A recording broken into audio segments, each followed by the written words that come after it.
लोकाभिरामं रणरङ्गधीरं राजीवनेत्रं रघुवंशनाथम् कारुण्यरूपं करुणाकरन्तं श्रीरामचन्द्रं शरणं प्रपद्ये। सिया राममय सब जग जानी, करहूँ प्रणाम जोर जुग पानी। जनक सुता जग जननी जानकी, अतिशय प्रिय करुणा निधान की। ताके जुगपद कमल मनावऊँ, तासु कृपा निर मलमति पावऊँ। मनोजवं मारुततुल्यवेगं, जितेन्द्रियं बुद्धिमतां वरिष्ठम्। वातात्मजं वा नरयूतमुख्यं, श्रीरामदूतं शरणं प्रपद्ये। करारविन्दे न पदारविन्दं, मुखारविन्दे विनिवेशयन्। वटस्य पत्रस्य पुटे शयानं, बालं मुकुन्दं मनसा स्मरा। श्री कृष्ण गोविंद हरे मुरारे, हे नाथ नारायण वासुदेव। जिह्वे पिबत्स्वा अमृतमेत देव, गोविंद दामोदर माधव। ओम नमो भगवते वासुदेवाय।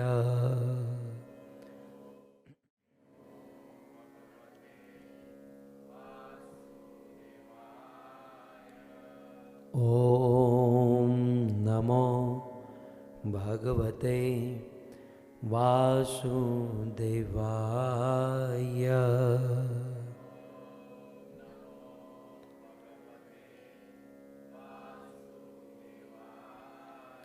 ओम नमो भगवते वासुदेवाय।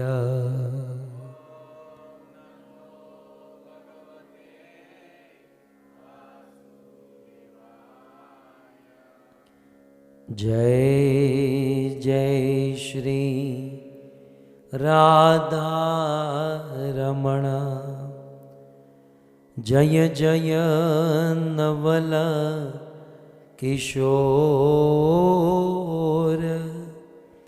जय गोपी चित चोर प्रभु जय जय माखन चोर जय जय माखन चोर। श्री कृष्णचंद्र भगवान की, जगत गुरु श्रील प्रभुपाद की।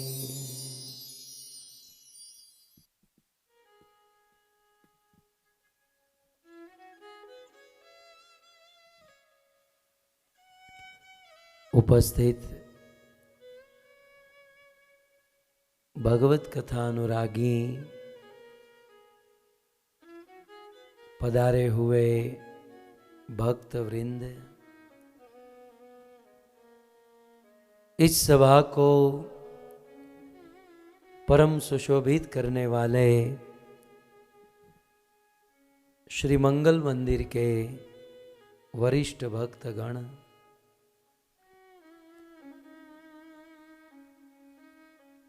दूर दूर से इस कथा का श्रवण करने के लिए पधारे हुए अतिथि मेहमान महानुभाव, श्री राम कथा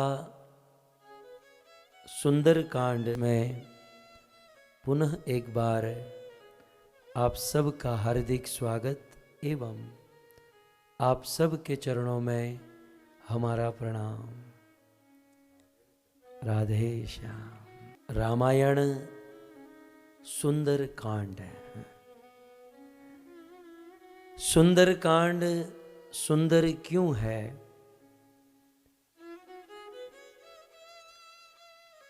इसके 12 कारण हम लोगों ने जाने थे। अब सुंदर कांड सुंदर क्यों है, इसका 13वां कारण है, क्योंकि इस सुंदर कांड में हनुमान जी महाराज के द्वारा अष्ट सिद्धि का प्रयोग हुआ है। अब हमारे पास इतना टाइम नहीं है, बाकी जब से हनुमान जी उड़े, लंका में आग लगाकर वापस लौटे, तब तक हनुमान जी 8 सिद्धियों का उपयोग किए। सिद्धियां आप सब जानते हैं, अणिमा, लघिमा, प्राप्ति, कामवशायिता, ये सब सिद्धियां हैं।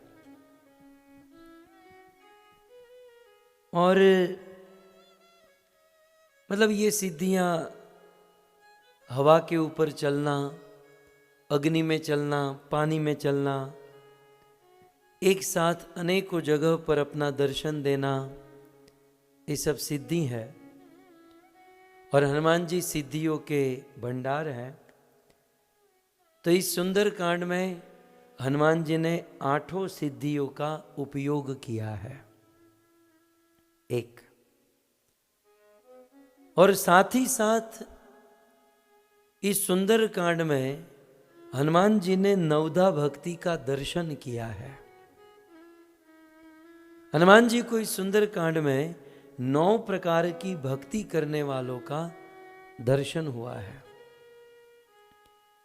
और साथ ही साथ कविता, काव्य के 9 रस होते हैं। इस सुंदर कांड में काव्य शास्त्र के 9 रस भरपूर मात्रा में भरे हुए हैं। इसलिए इस पंचम सोपान को सुंदर कांड कहते हैं। काव्य की दृष्टि से सुंदर, भक्ति की दृष्टि से सुंदर और 8 सिद्धियों के रूप से ये परम सुंदर है। सुंदर कांड सुंदर क्यों है, इसका 14वां कारण यदि देखें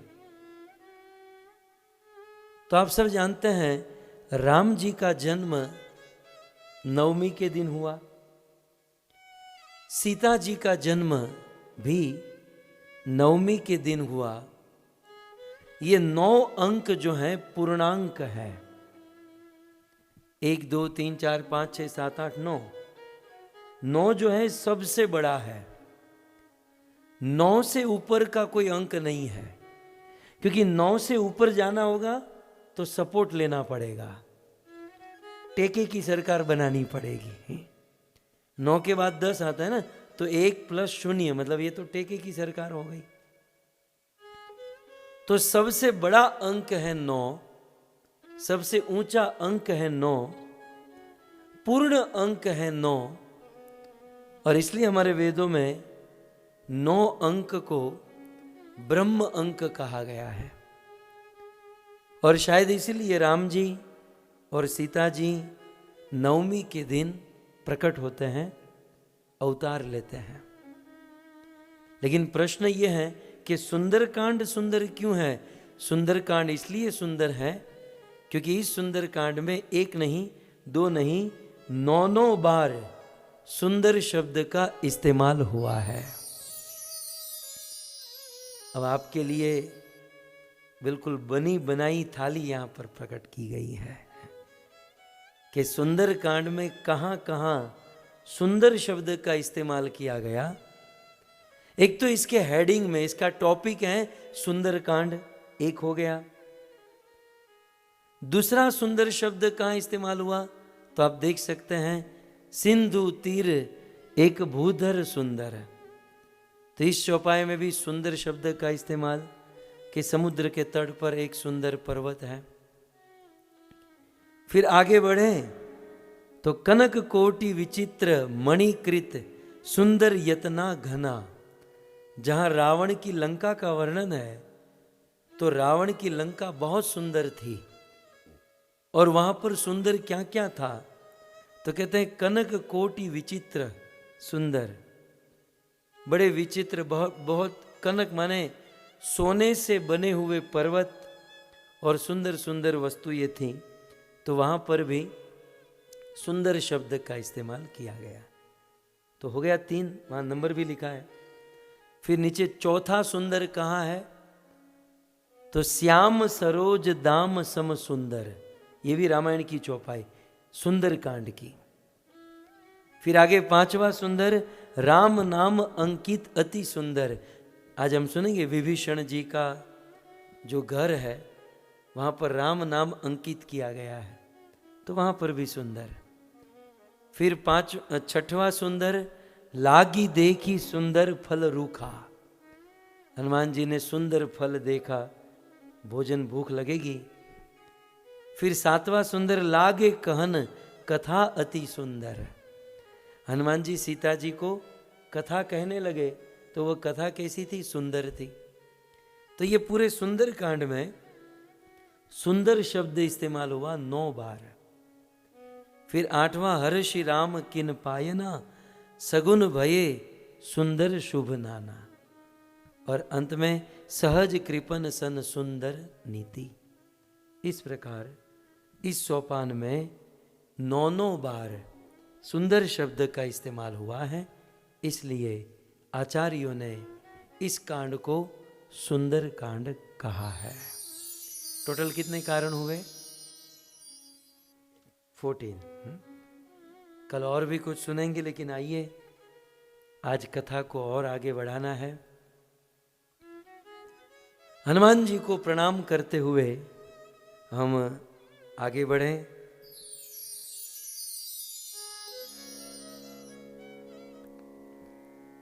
अतुलित बलदामं हेम शैलाभदेहं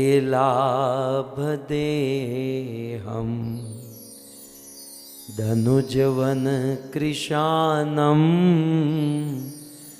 ज्ञानिनामग्रगण्यं सकलगुणनिधानं वानराणाम धीशं रघुपति प्रिय भक्तम वात जातम नमामि। जिमियमो गरगु पति कर बानागे, ये ही भांति चले हूँ हनुमान। कल हमने सुना कि जैसे राम जी के धनुष से कोई बाण चलता है, वैसे हनुमान जी महाराज आकाश के मार्ग से उड़े हैं। बाण स्वयं अपने हाथों से नहीं चलता, बाण को चलाने वाला कोई और होता है।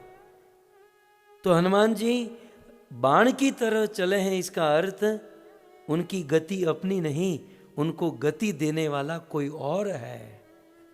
और वह कौन है? रघुपति राम है। दूसरा, बाण निशाने पर लगे तो उसे हर्ष नहीं होता, और बाण निशाने पर न लगे तो उसे शोक नहीं होता। हनुमान जी बाण की तरह चले, इसका अर्थ यह है हर्ष और शोक कुछ नहीं है। इनके मन में एक ही है कि मुझे प्रयास करना है। भक्तों, हम लोग सेवक हैं, हम सब साधक हैं, हम सब भक्त हैं। हम भक्तों का काम है प्रयास करना। हनुमान जी की गति राम जी के बाण की तरह है, इसका अर्थ यह है कि न हर्ष है न शोक है, क्योंकि एकमात्र प्रयास है। हम राम जी की सेवा करें, भगवान की भक्ति करें। सेवा करते समय, भक्ति करते समय एक ही वस्तु होनी चाहिए, हमें प्रयास करना है। इसमें सफलता मिले न मिले ये भगवान के हाथों में है। हम लोग देखते हैं, रावण जब सीता जी का हरण कर रहा था, सीता जी को लेकर जा रहा था, तो मार्ग में जटायु मिल गया, और जटायु ने सीता जी को बचाने का बहुत प्रयास किया। लेकिन जटायु जी सीता जी को बचा पाए, सफल हो पाए? लेकिन आप विचार कीजिए, राम जी ने जो सौभाग्य अपने सगे बाप को नहीं दिया, वह सौभाग्य जटायु को प्रदान कर दिया। दशरथ जी की जब मृत्यु हुई, उनके 4 बेटे थे, लेकिन एक भी पुत्र उनके पास नहीं था। और दशरथ जी का बेटा स्वयं भगवान राम, लेकिन दशरथ जी का अंतिम संस्कार राम जी ने नहीं किया। लेकिन राम जी के हाथों से जटायु का संस्कार हो गया। मतलब दशरथ जी से भी बड़ी गति एक गिद्ध, एक जटायु पा गया। यदि प्रश्न किया जाए, क्या जटायु सक्सेस था? सीता जी को बचाने गया था, लेकिन क्या जटायु सीता जी को बचा पाया? नहीं। रावण ने उनके दोनों पंख काट दिए, गिर गया। जटायु विफल हुआ, लेकिन फिर भी दशरथ जी से भी बड़ी गति पा गया। स्वयं भगवान ने अपने हाथों से उनका अंत्येष्टि संस्कार किया।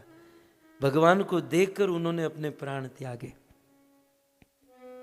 कारण यही था कि जटायु ने प्रयास किया था। हम और आप प्रयास करें। भक्ति मार्ग में प्रयास महत्वपूर्ण है। हमारे यहाँ क्या होता है, खास करके આપણે ગુજરાતીમાં શું થાય, તમારે તો બહુ ભાગ્યશાળી છો, તમારા ભાગમાં તો બહુ ભક્તિ લખી છે, અમારા ભાગ્યમાં ભક્તિ લખી જ નથી. આવું કહેવાવાળા યા તો અજ્ઞાની છે યા તો આળસુ છે. કારણ કે આ ભક્તિ ભાગ્યમાં લખી નથી હોતી. આ ભક્તિ ભાગ્યનો સબ્જેક્ટ નથી. હા, સુખ દુઃખ માન અપમાન પતિ પત્ની ધન સંપત્તિ આ બધું ભાગ્યથી મળે, પણ ભક્તિ ભાગ્યથી નથી મળતી. ભક્તિ પ્રયાસ કરવાથી મળે છે. આજે હનુમાનજી પ્રયાસ કરવા જઈ રહ્યા છે. જટાયુએ પ્રયાસ કરેલો. હું ને તમે જેટલો પ્રયાસ કરીએ એટલી ભક્તિ પામીએ. ભક્તિમાં કોઈ લિમિટ નથી. સંસારના ભોગોમાં લિમિટ છે. તમે રાત દિવસ મહેનત કરો પણ તમારા ભાગ્યમાં જેટલું ધન લખ્યું હોય એટલું જ મળે. તમે ગમે એટલી મહેનત કરો તમારા ભાગ્યમાં જેટલું ભોજન લખ્યું એટલું જ મળે. કદાચ બહુ બધું ભોજન તમારા ભાગ્યમાં હોય પણ ડાયાબિટીસ હોય. ઘણીવાર લોકો અમને આમંત્રણ આપે કે ઘરે આવો, પ્રસાદ લેવા આવો. અમે જઈએ, 56 ભોગ બનાવ્યા હોય, કેવી કેવી વાનગીઓ આપણે તો પહેલી વાર જોતા હોઈએ અને આપણે આનંદથી ખાઈએ. પણ ઘરના માલિક, ઘરધણી ખૂણામાં બેઠા બેઠા ફણગાવેલા મગ ખાતા હોય, જેને તમે સ્પ્રાઉટ કહો છો. એ આપણે શાકભાજી ખાતા હોય, કોબીના પાંદડા ખાતા હોય. આપણે કહીએ તમે લ્યો ને આ, નહીં અમને તો डायबिटीज है. कहने का अर्थ यह है कि इस संसार में जितनी भी वस्तुएं मिलती है वो सब भाग्य से मिलती है. भाग्य से ज़्यादा हम भोगत नहीं सकते और भाग्य से ज़्यादा यदि अर्जन कर भी लिया तो उसे यूज नहीं कर सकते हमारे लिए. लेकिन हाँ, भक्ति जो है वो भाग्य से नहीं मिलती, वो प्रयास करने से मिलती है. हमारे वहाँ कहते हैं ना, स्काई इज ए लिमिट. भक्ति के लिए कोई लिमिट नहीं है.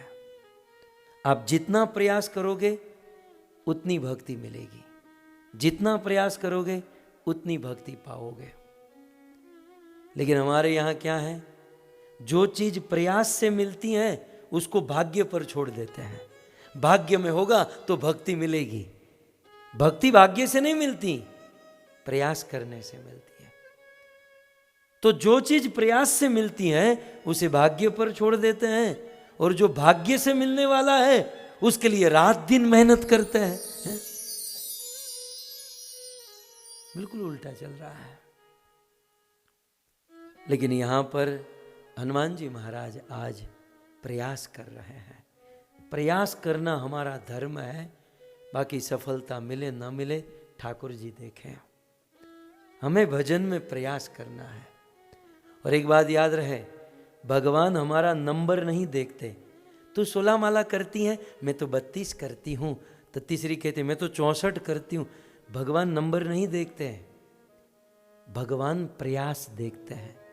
कुछ लोगों की इतनी अनुकूलता होती है कि वो 64 माला कर सकते हैं और कुछ लोगों के जीवन में इतनी प्रतिकूलता होती है कि वो 4 माला भी करे ना तो वो 64 से ज़्यादा मेहनत लगती है.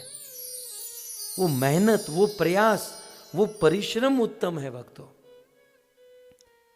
तो भगवान प्रयास देखते हैं. हम सबको पूर्ण प्रयास करना चाहिए भगवत सेवा का, भगवत भक्ति का. सो हनुमान जी महाराज चले हैं, प्रयास कर रहे हैं. हनुमान जी महाराज ने छलांग लगाई रघुपति के बाण की तरह. तेज गति से हनुमान जी महाराज, बिल्कुल तूफान की तरह हनुमान की गति है. और कुछ ही घड़ी में 50 योजन पार कर गए हैं. कुछ ही घड़ी में 50 योजन. अब हनुमान जी की गति तो आप समझ सकते हैं. सूर्य की गति श्रीमद् भागवत जी में वर्णन है. सूर्य एक मुहूर्त में लाखों करोड़ों माइल वो अंतर काट लेता है. जब हनुमान जी छोटे थे तो अंजनी मैया ने कहा कि बेटा अब शरारत कम करो, गुरु जी के पास जाकर ज्ञान ग्रहण करो. और हनुमान जी को सूर्य देवता ने वरदान दिया था, तू जब बड़ा होगा तो मेरे पास आ जाना, मैं तुझे ज्ञान दूंगा. तो हनुमान जी वो स्लेट पाटी पेन लेकर गए सूर्य देवता के पास. सूर्य देवता को कहा गुरुजी मुझे ज्ञान दीजिए. सूर्य ने कहा कि देखो मैं तुम्हें ज्ञान नहीं दे सकता. बोले क्यों? बोले मेरी गति बहुत तेज है और मैं रुक नहीं सकता, मुझे निरंतर भ्रमण करना पड़ता है. तो हनुमान जी ने कहा कोई बात नहीं, मैं तुम्हारे साथ गति करूंगा. लेकिन सूर्यदेव ने कहा तुम मुझे आड़े नहीं आओगे. बोले कोई बात, तुम अपना चलते रहो, मैं रिवर्स चलूंगा. अब देखिए, सूर्य अपनी तेज गति से जो चलता है, हनुमान जी उस गति में रिवर्स चलते हैं। मतलब आप लोग अपनी कार चलाते हो कि नहीं? कितना चला सकते हो? 70, 80, 90। कुछ लोग मेरी तरह 120 तक पहुंच गए होंगे, फिर टिकट भी मिली होगी, अभी अभी मुझे मिली। पुलिस कहते हैं लेकिन 120 है? 70 से आदमी 80 जाता है, 90 जाता है। मैंने कहा खाली देखा तो चला लिया है? लेकिन हम जितना सीधा कार चला सकते उतना उल्टा तो नहीं चला सकते ना, रिवर्स में उतना नहीं चला सकते। जैसे था 20-30, ज्यादा नहीं चला सकते। तो मान लो सीधी गति यदि आपकी 100 की है तो रिवर्स गति 20 की ही होगी। अब जिसकी रिवर्स गति 100 की है वो सीधा कितना चलेगा? तो सूर्य की जितनी सीधी गति है, हनुमान तो उतना रिवर्स में चलता है। सूर्य सीधे सीधे चलते, हनुमान जी रिवर्स में बोले मैं रिवर्स चलूंगा और आप मुझे पढ़ाते जाइए और घूमते जाइए। तो इतनी हनुमान जी की सूर्य से भी करोड़ों गुना अधिक गति श्री हनुमान जी महाराज की है। इसलिए तो पर्वत पाताल में, हनुमान जी आकाश में तेज गति से गए। कुछ ही सेकंड में 100 योजन का समुद्र था, 50 योजन पार कर लिए और बिल्कुल मध्य महाभारतम, उस समुद्र के बिल्कुल बीचों बीच में एक पर्वत था। दिखाइए जरा नेक्स्ट। कहते हैं जल निधि रघुपति दूत बिचारी, ते मैं नाक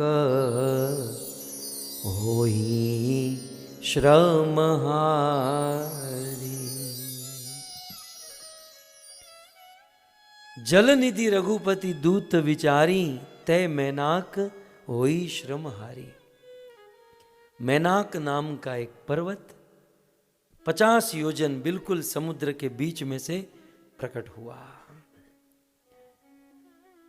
अब देखिए, सबसे पहले तो हनुमान जी जब आकाश में उड़े और बीच में पहुंचे तो जल निधि माने जल का निधि, समुद्र देवता ने हनुमान जी को प्रणाम किया। जल निधि रघुपति दूत विचारी, देखा कि रघुपति का दूत है, हनुमान है, तो सर्वप्रथम समुद्र ने प्रणाम किया।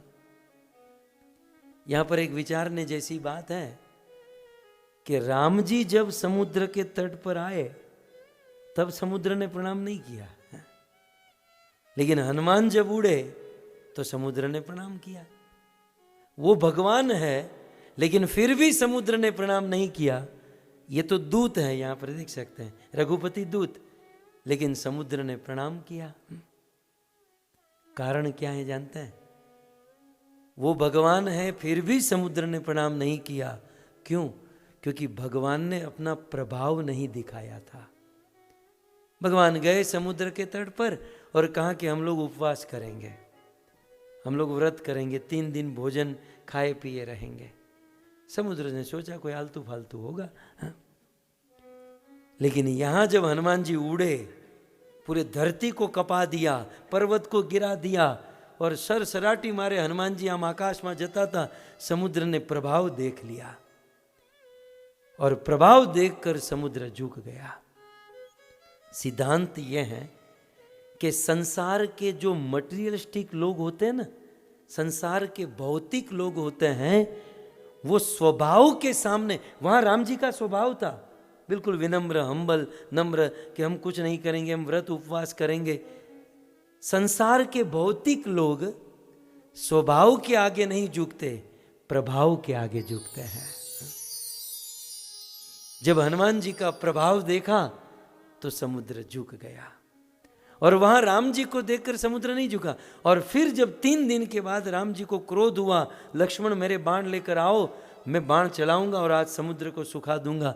लक्ष्मण जी ने कहा कि आप 3 दिन लेट चल रहे हो, ये काम पहले ही करना था आपको। और राम जी ने जब बाण चलाया तो राम जी के प्रभाव को देखकर समुद्र आया और झुका। सो दुनिया के लोग स्वभाव से नहीं प्रभाव से झुकते हैं। सो प्रभाव। तो हनुमान जी को देखकर समुद्र झुके हैं और समुद्र गए। समुद्र की तलेटी में एक पर्वत था अंदर, जो बिल्कुल समुद्र की गहराई में था। और समुद्र उस पर्वत के पास गए और पर्वत को कहे, मैनाक पर्वत था, और उसे निवेदन किया कि भाई तू सो क्या रहा है? राम जी का दूत, राम जी का सेवक, राम जी की सेवा करने जा रहा है, तो 100 योजन का समुद्र लांघना है, तो तू ऊपर आ जा और उनको थोड़ा रेस्ट करे, वो थोड़ा आराम करे, विश्राम करे, ऐसा कुछ स्थान उनको प्रदान करो। तो समुद्र ने मैनाक को जगाया और मैनाक अंदर से बाहर आया। अब मैनाक पर्वत समुद्र के अंदर क्या कर रहा था, इसकी भी कथा पुराणों में है। भक्तों, पहले के युग में, सतयुग में, पर्वतों की पांख हुआ करती थी। पर्वतों की पंख होती थी, उड़ते थे पर्वत। सतयुग में पर्वत की पांख होती थी लेकिन आंख नहीं होती थी, इसलिए किसी के भी प्लॉट में जाकर बैठ जाते थे। कोई अभी अभी प्लॉट का बाना दिया है और अभी अभी रजिस्ट्री खरीदी करके बैठा है, तब तक तो कोई पर्वत आके बैठ जाए तो वो तो लॉस ही हो जाए ना बेचारे को। तो पर्वत की पांख थी, आंख नहीं थी, वो कहीं भी उड़कर जाकर बैठ जाते थे। तो एक दिन इंद्र ने सोचा, इंद्र को कंप्लेंट किए, और इंद्र ने सोचा कि सारे पर्वतों की पांखों को काट दूंगा ताकि सब फिक्स हो जाएंगे। तो इंद्र सबकी पांखों को काट रहा था। मैनाक पर्वत ने सोचा कि नहीं, मुझे इससे बचना है, तो मैनाक पर्वत उड़कर समुद्र में आ गया। लेकिन वहां पर भी कथा है कि मैनाक पर्वत जब समुद्र में आया तो समुद्र के ऊपर जो वेव्स होती है, लहरें जो होती है ना, वो उनको एंट्री नहीं करने दे रहे थे। वो घुसने का प्रयास कर रहा था लेकिन वो समुद्र की लहरें उसको अंदर नहीं जाने दे रही थी। ऐसा ही होता है, कोई बहुत बड़े साधु सन्यासी को मिलना हो ना, तो वो तो बेचारे अच्छे होते, लेकिन उसकी जो लहरें, उनके चेले जो होते ना, वो नहीं मिलने देते हैं। हमारे महाराज बहुत बिजी हैं, या तो उनकी तबीयत ठीक नहीं, तुम्हारा महाराज 365 दिवस बीमार जो है तबीयत ठीक नहीं है, आप नहीं मिल सकते, तबीयत ठीक नहीं है, आप नहीं मिल सकते, એટલે बीमार જ रहता હશે। तो चाय से किटली गरम, हमारे वहां कथा है ना। तो बेचारे समुद्र को प्रॉब्लम नहीं थी, लेकिन वो जो उसकी लहरें जो थी वो मैनाक को अंदर जाने नहीं दे रहे थे, और इंद्र तो चल रहा था सबको मारने के लिए, पंख काटने के लिए। तब मैनाक ने पवन देवता को कहा कि पवन देवता, ये लहरों को कुछ कहो ताकि मैं अंदर जाकर छिपूं। तब पवन देवता वहां पर आए, अपना ऐसा पवन फैलाया ताकि सारे लहरें कट गई और मैनाक पर्वत समुद्र के अंदर चला गया। तो आज समुद्र मैनाक को कह रहा है कि जिस पवन देवता की कृपा से तुझे समुद्र में पनाह मिली, उस पवन का बेटा राम की सेवा करने जा रहा है। तेरा धर्म बनता है कि जिसने तुझे तेरे जीवन में मदद की है, तो आज उसके बेटे को मदद करने का अवसर आया है। रामायण से बहुत शिक्षा मिलती है कि तेरे जीवन में किसी ने तुझे मदद की है मैनाक, तो तुझे अवसर मिलने पर उसकी मदद करनी चाहिए। भक्तों, इससे सिद्धांत हमारे जीवन में क्या मिलता है? इसे कहते हैं कृतज्ञता। हमारे जीवन में किसी भी प्रकार से, किसी भी फील्ड में, कहीं भी यदि कोई व्यक्ति हमें हेल्प करता है तो उसे कभी भूलना नहीं चाहिए। हमारे जीवन काल में कोई हमें मदद करे और हम उसे भूल जाए तो उसे कृतज्ञता कहा जाता है, और ऐसे कृतज्ञ व्यक्ति को नरक में भी जगह नहीं मिलती। थोड़ी भी मदद यदि कोई हमारे जीवन में करता है तो उसे, यदि खानदानी हो तो उसे हम कभी नहीं भूल सकते। शिल प्रभुपाद को हम देखें ना, शिल प्रभुपाद मरते समय, मरना तो नहीं कहा जाएगा, लेकिन प्रभुपाद जब संसार को छोड़कर जा रहे थे, अपनी अंगूठी निकाली और कहा कि जॉर्ज हैरिसन को दे देना। जॉर्ज हैरिसन कौन? ब्रिटिश में, यूरोप में जो बहुत बड़ा सिंगर था, तो बोले उसको दे देना। बोले क्यों, वो तो सिंगर, वो तो भौतिक आदमी है। बोले नहीं, जब मैं प्रचार कर रहा था तब उन्होंने अपना पूरा मैनर, भक्तिवेदांत मैनर जो आज हमारा है, उन्होंने अपना पूरा स्थान संपत्ति मुझे दे दी, और उसी के कारण आज लाखों करोड़ों लोग हिंदू संस्कृति को अपना रहे हैं। बोलो प्रभुपाद जाते समय भी जॉर्ज हैरिसन को याद किए। इसे कहते हैं कृतज्ञता। जीवन में जिस जिस व्यक्ति ने हमें हेल्प की है, मदद की है, उसे कभी भूलना नहीं चाहिए। यदि भूले, ये भजन भक्ति तो बाद की चीज है, पहले तो जेंटलमैन बने, सज्जन आदमी बने, कि कभी भी किसी भी समय, और हमारे बुरे वक्त में जिसने हमें साथ दिया है, जीवन भर उनका उपकार हमें याद करना चाहिए। इसे कहते हैं कृतज्ञता। तो आज समुद्र मैनाक पर्वत को याद करा रहा है कि मैनाक, तू बचना चाहता था, समुद्र में आना चाहता था, पवन देवता ने तुझे मदद की थी, आज उस पवन का बेटा जा रहा है, तू उसका बदला चुका दे। तो हमारे जीवन में ऐसे बहुत सारे लोग होते हैं ना, जो हमें मदद करते हैं, हमें उनकी कृतज्ञता को याद रखना चाहिए, और अवसर आने पर हमें उनकी मदद कर लेनी चाहिए, उनको हेल्प करनी चाहिए। और सबसे बड़ी कृतज्ञता तो भगवान के प्रति होती है, क्योंकि दुनिया के लोग भी हमें मदद करेंगे एक सर्टेन लेवल तक, ज़्यादा नहीं कर पाएंगे, लेकिन ईश्वर ने हमें जो मदद की है, ईश्वर ने जो हमें दिया है। श्रीमद् भागवत के 4 स्कंद में ध्रुव महाराज अपनी स्तुति के प्रारंभ में कहते हैं कि हे प्रभु, आपने संसार के जीव को क्या नहीं दिया। योन्तः प्रविश्य मम वाचमिमां प्रसुप्ताम संजीवयत्यखिल शक्ति धर स्वधामना। प्रभु, हम तो यह जड़ देह है, और इस जड़ देह में आत्मा होते हुए भी यह शरीर कहाँ काम करता है। लेकिन यो आप अंतः प्रविश्य, जब परमात्मा के रूप में आप प्रवेश होते हो, तब जाकर यह शरीर एक्टिवेट होता है। प्रभु, आंख तो है, लेकिन आंखों में जगत को देखने की शक्ति कौन भरता है? आप भरते हो। ये हाथ पांव तो है, लेकिन इसे चलाने की शक्ति कौन देता है? प्रभु, आप देते हो। प्रभु, ये मन, ये बुद्धि, ये सब कुछ चलाने की शक्ति आप देते हो। आपने संसार के जीव को क्या नहीं दिया, लेकिन फिर भी संसार का जीव आपको भूल जाए तो बहुत बड़ा कृतज्ञ होगा, और ऐसे कृतज्ञ के लिए नरक में भी जगह नहीं मिलेगी। सो भक्तों, संसार के लोग जो हमें मदद करते हैं, और सबसे अधिक मदद करने वाले भगवान, सदैव याद रखना चाहिए, सदैव इनको धन्यवाद कहना चाहिए। और यदि हमारे मन में भगवान को धन्यवाद करने का मन हो, तो भगवान के लिए धन्यवाद भगवान का नाम है। हरे कृष्णा कृष्णा कृष्णा हरे हरे, हरे राम राम राम हरे हरे। सो आज मैनाक पर्वत जा रहा है हनुमान जी की सेवा करने के लिए। राम जी की सेवा बहुत अच्छी बात है, लेकिन जो राम जी की सेवा में लगा है, उस भक्त की सेवा उससे भी बड़ी बात होती है।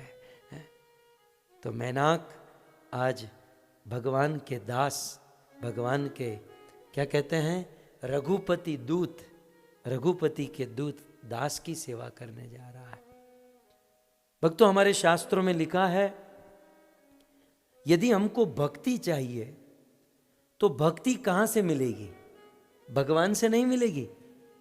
ईश्वर के पास सब कुछ है, सब कुछ है, धन संपत्ति, ये वो रूप, सब कुछ, लेकिन इनके पास भक्ति नहीं है। यदि आपको भक्ति चाहिए तो भक्ति भगवान के शुद्ध भक्त से मिलेगी, हनुमान जी जैसे भक्त से मिलेगी। इसलिए हमारे सौराष्ट्र का राजा, शौबीर का राजा रहुगण भक्ति प्राप्त करने हेतु गंगा सागर जा रहा था। मैं ज्ञानी बनूंगा। तब जड़ भरत जी ने बहुत सुंदर कहा कि हे रहुगण, केवल कोरी तपस्या करने से भगवान नहीं मिलते। रहु गणेत तपसा न याति, या घर छोड़ देने से भगवान नहीं मिलते, या केवल कोरा ब्रह्मचर्य व्रत पालन करने से भगवान नहीं मिलते। तो भगवान कैसे मिलेंगे? तब उन्होंने बहुत सुंदर कहा कि विना महत पाद रजोभिषेक, जब तक भगवान राम और कृष्ण के शुद्ध भक्त के चरणों की रज से अपना अभिषेक नहीं करोगे, जब तक राम और कृष्ण के शुद्ध भक्त की शरण ग्रहण नहीं करोगे, उनकी सेवा नहीं करोगे, तब तक राम और कृष्ण की भक्ति नहीं मिलेगी। एक बार पार्वती माता ने शिव जी से पूछा, शिव पुराण की बात है, कि पतिदेव इस दुनिया में सबसे बड़ी आराधना किसकी है? आराधना नाम अपि सर्वेशाम, आराधना सबकी होती है ना, यहाँ भगवान विष्णु है, राम है, कृष्ण है, तो बोले सबसे बड़ी आराधना किसकी है? तब देवाधिदेव महादेव पार्वती से कहते हैं, शिव पुराण का श्लोक है, कहते हैं आराधना नाम अपि सर्वेशाम विष्णु आराधना परम। सीधी बात संस्कृत समझ में आ सकता है कि सर्वेशाम आराधना नाम, सभी आराधनाओं में विष्णु की आराधना सबसे उत्तम है। बोले दैट्स इट, हो गया? बोले नहीं, रुको रुको, विष्णु से भी एक उत्तम आराधना है। तो कहते हैं कि विष्णु आराधना परम, तस्मात् परतरम देवी, विष्णु से भी परतर, विष्णु से भी ऊंची आराधना, तदिया नाम सम अर्चनम, विष्णु से भी ऊंची आराधना है विष्णु के भक्तों की आराधना। राम की भक्ति उत्तम, लेकिन राम से भी उत्तम है राम के भक्त की सेवा, हनुमान जी की सेवा। सो आज मैनाक पर्वत हनुमान जी की सेवा करने के लिए उस 100 योजन के समुद्र में बीचों बीच 50वें योजन से बाहर आ रहा है। ये मैनाक पर्वत सोने का पर्वत है, बिल्कुल गोल्ड का, और 50 योजन मार्ग में वो बाहर आया और दोनों हाथ जोड़कर बिल्कुल नम्र भाव से हनुमान जी महाराज आकाश से जा रहे थे। तो मैनाक पर्वत ने निवेदन किया कि हे हनुमान जी महाराज, कृपया करके आप मेरे ऊपर विश्राम कीजिए। रामायण में लिखा है, बड़ी नम्र वाणी से, बिल्कुल नम्र स्वर से। हमारे वहां हम सेवा भी करते ना तो मुंह बिगाड़ कर, यहां तो अच्छा है, लेकिन किसी को प्रसाद होता है ना, प्रसाद सर्विस की सेवा दी जाए तो एक रोटी डालेंगे, सब्जी डालेंगे, અને खीर तो अर्धो चमची हम सूंघाड़ से खाली है। ये सूंघने के लिए दे रहे हो, खाने के लिए दे रहा है। और अपनी कोई बहनपणी, अपनी सखी आएगी तो उसको 2-2 वाटकी भर के दे देंगे है? तो कभी कभी क्या होता है ना, सेवा में भी हम लोग मुंह बिगाड़ कर, मतलब सेवा करते हैं तो कठोर बनकर, वाणी बिगाड़ कर। सेवा करनी चाहिए नम्र होकर, बिल्कुल। हम लोग सेवा करते समय क्या भाव रखते हैं जानते हैं? हम कुछ कर रहे हैं, मतलब आई एम समथिंग स्पेशल, बाकी सब तो चना ममरा है ये सब। हम कुछ है क्योंकि मैंने डोनेशन दिया, मैंने दान दिया, मैं प्रसाद सर्विस कर रहा हूं, मैं प्रसाद बना रहा हूं। ये मूड नहीं है। ऐसे मूड लेकर मैं तो कहूंगा सेवा करो ही मत, अच्छे से साधना करो, भक्ति करो। जब सेवा का मूड समझ में आए बाद में सेवा करो, नहीं तो सेवा भी अपराध पैदा कर देगी। सेवा अपराध होता है।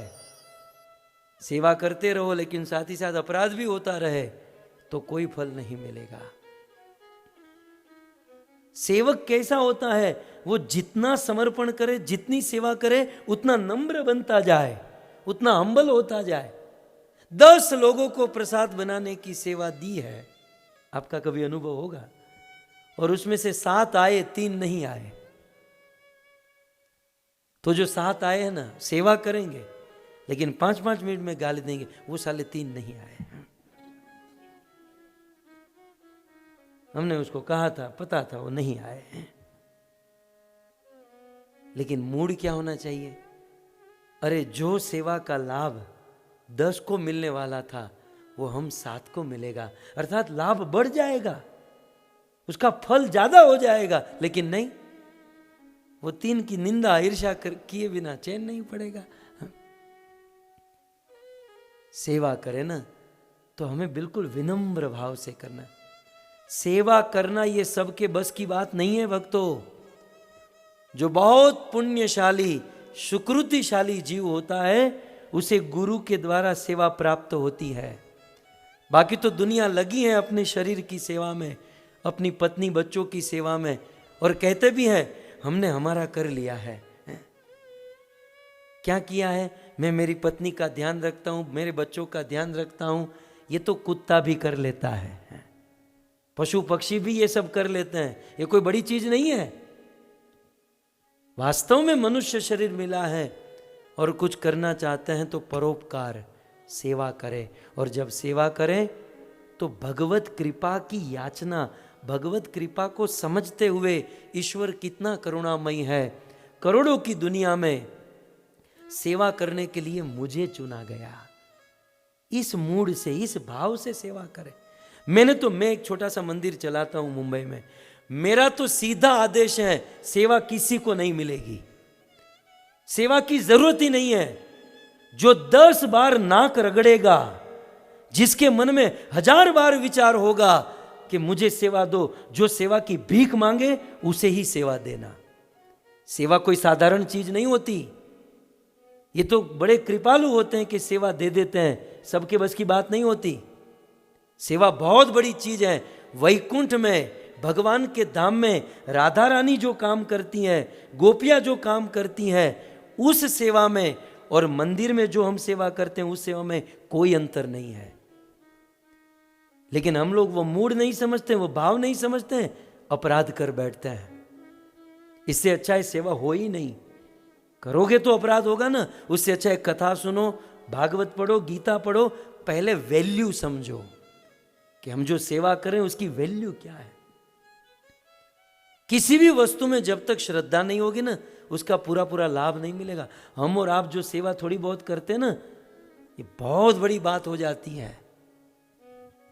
भक्तों, मैं तो कभी कभी रात की नींद उड़ जाती है।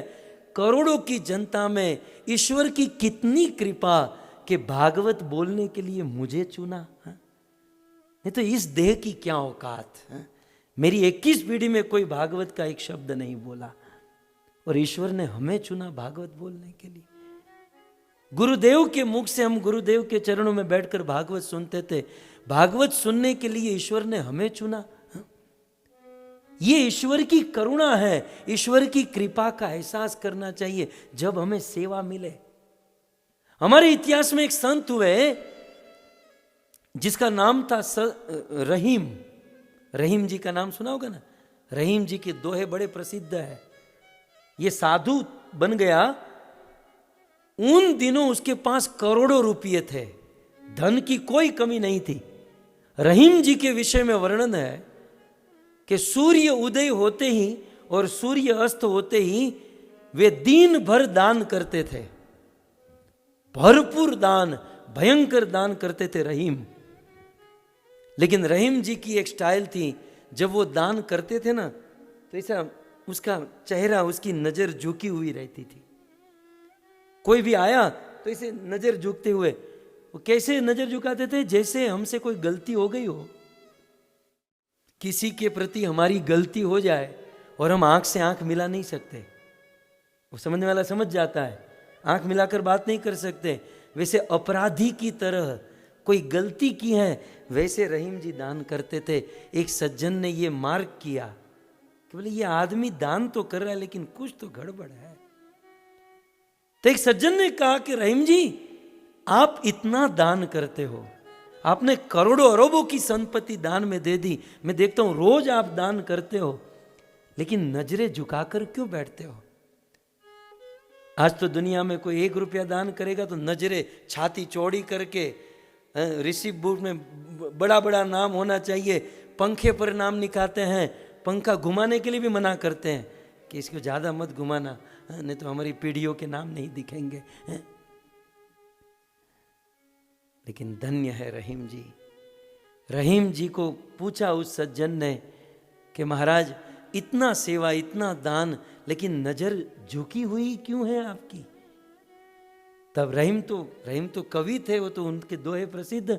उसी समय रहीम जी ने तत्कालीन एक दोहा कह दिया,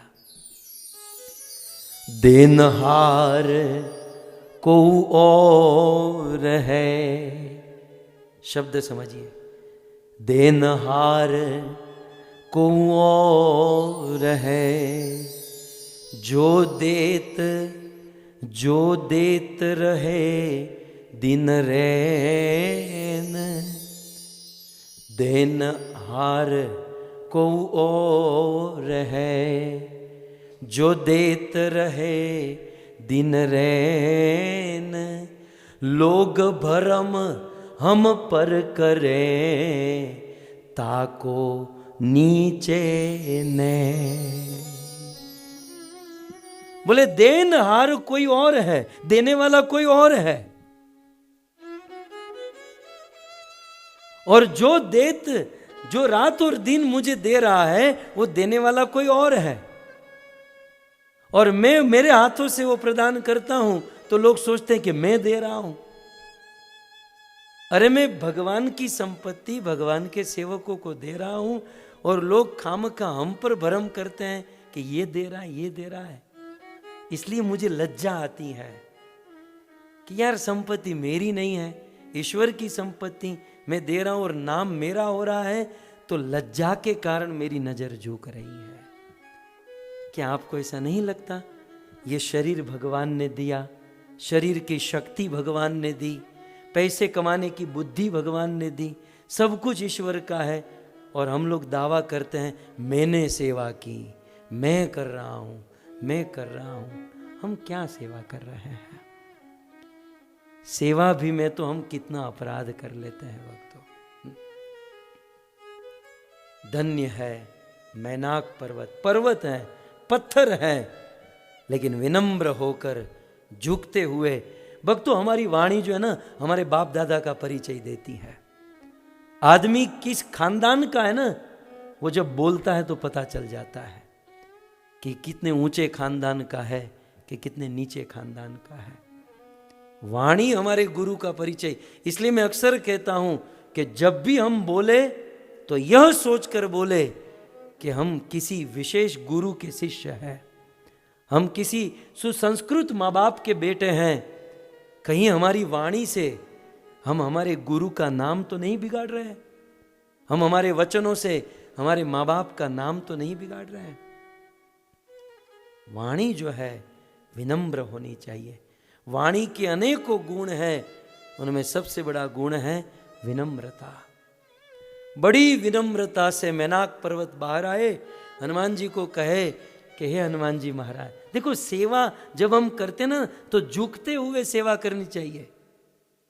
हम किसी को कोई पैसे दे, संपत्ति दे, तो झुकते हुए बिल्कुल राख होकर कि आप मेरी सेवा ग्रहण कीजिए। मेरी कोई हैसियत नहीं है, लेकिन फिर भी आप मेरी सेवा लीजिए। मेरा ये लिखो, तेरी क्या औकात, तू क्या दे सकता है? विनम्र होकर सेवा भाव। मैं तो आजकल हमारे मंदिर में यही कहता हूँ, सेवा की जरूरत ही नहीं है, क्योंकि सेवा करने वाले को जितना अभिमान होता है, नहीं करने वाले को उतना नहीं होता। सेवक लोग कितना अभिमान लेकर चलते हैं, उससे अच्छा है पहले शास्त्र पढ़ो, शास्त्र समझो, बाद में सेवा में लगो। और होता क्या है, मैनेजमेंट के ऊपर भी लोड होता है, तो वो भी सोचे समझे बिना पात्र को सेवा दे देते हैं, इसलिए बेचारे वो भी सेवा करते करते अपराध करते रहते हैं। मैनेजमेंट को भी समझना चाहिए कि पहले योग्य शिक्षा प्रदान करे, टीचिंग होना चाहिए, शिक्षा होनी चाहिए, और बारंबार ये शिक्षा रिवाइज होनी चाहिए, ताकि सेवा का मूड, सेवा का भाव बना रहे। हम लोग क्या करते हैं, सेवा करेंगे 2, 5, $10 की और वहीवट करेंगे, इस मंदिर का मैनेजमेंट ठीक नहीं तो तू कर ही ले, ये फोटो यहां नहीं होना चाहिए, ये स्क्रीन यहां नहीं होनी चाहिए। પેલા તારો ઘરનું ધ્યાન રાખ ને, તું અહીંયા વહીવટ કરવા માંડ્યો। તારા છોકરા તારું કયું કરતા નથી। कहने का अर्थ यह है कि हम लोग करते हैं बहुत कम और जताते बहुत ज्यादा। मैं अक्सर कहता हूं कि जब भी हम मंदिर में, संस्था में सेवा करें तो जो सेवा मिली है उसमें ईश्वर भाव रखें। जैसे राधा रानी के मन में इच्छा हुई कि कृष्ण को माला पहनानी है, तो राधा अपनी सखियों से कहेगी, सखिया गोपियों से कहेगी, फूल चयन करेगी, माला बनेगी और राधा को पास करेगी, राधा कृष्ण को पहनाएगी। तो फूल चयन करते हुए और माला बनाते हुए वो सखिया ये नहीं सोचेगी कि ये कृष्ण के गले में जाएगी कि ये अपने जेब में पैसा चला जाएगा, ये हम जो दान पेटी में डाल रहे हैं ये कहां जाएगा। डाला डाला पूर्ण श्रद्धा के साथ कार्य करे, आगे का वो देखे, हम क्यों देखे।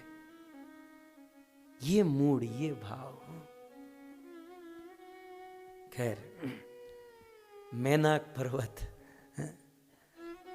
सेवा करने जा रहा है और बड़ी विनम्रता है। तो मैनाक ने कहा, हनुमान जी आप विश्राम कीजिए।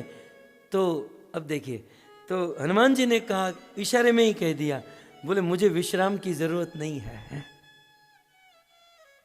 अब ये जो इसकी फीलिंग्स जो है ना, कभी आप भारत में वृंदावन में गोवर्धन परिक्रमा किए हैं? 22 किलोमीटर की परिक्रमा यदि अच्छी गति से चले तो 5-6 घंटा तो होता है, बाकी मेरे जैसे को 12 घंटा होता है। सवार में चालू करो तो सांझ पड़ी जाए। और उस समय चलते चलते मान लो 2-5 घंटे के बाद कोई कहे कि आप विश्राम कर लीजिए, वो तो आधा बोलेगा तो हम बैठ जाएंगे, ठंडा पानी पीजिए, विश्राम कीजिए। लेकिन ये 100 योजन लांघ रहे हैं केवल एक छलांग में। दूसरा कोई होता तो बैठ जाता, लेकिन हनुमान जी ने कहा राम सेवा में निकला हूं, जब तक सेवा समाप्त नहीं होगी मुझे विश्राम कहाँ। तो हनुमान जी ने कहा कि मुझे विश्राम की जरूरत नहीं है। मैनाक तो मैनाक है ना। मैनाक ने कहा महाराज आपको जरूरत नहीं है, मैं समझता हूं, मुझे जरूरत है। बहुत बड़ी बात है भक्तों ये। हमारे घर पर कभी साधु संत महात्मा आते हैं, उनको जरूरत नहीं होती, लेकिन हम उनकी सेवा करते हैं, ये जरूरत हमारी है।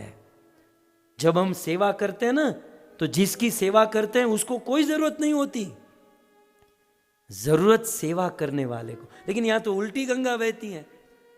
साले सेवा करने वाले सोचते हैं कि मैं सेवा कर रहा हूं इसलिए ये लोग का सब कुछ चल रहा है। भाई तुम नहीं थे तब भी चल रहा था, तुम नहीं रहोगे तब बहुत अच्छे से चलेगा। लेकिन हम लोग ये भ्रम कर लेते हैं, हम लोग ये अभिमान कर लेते हैं।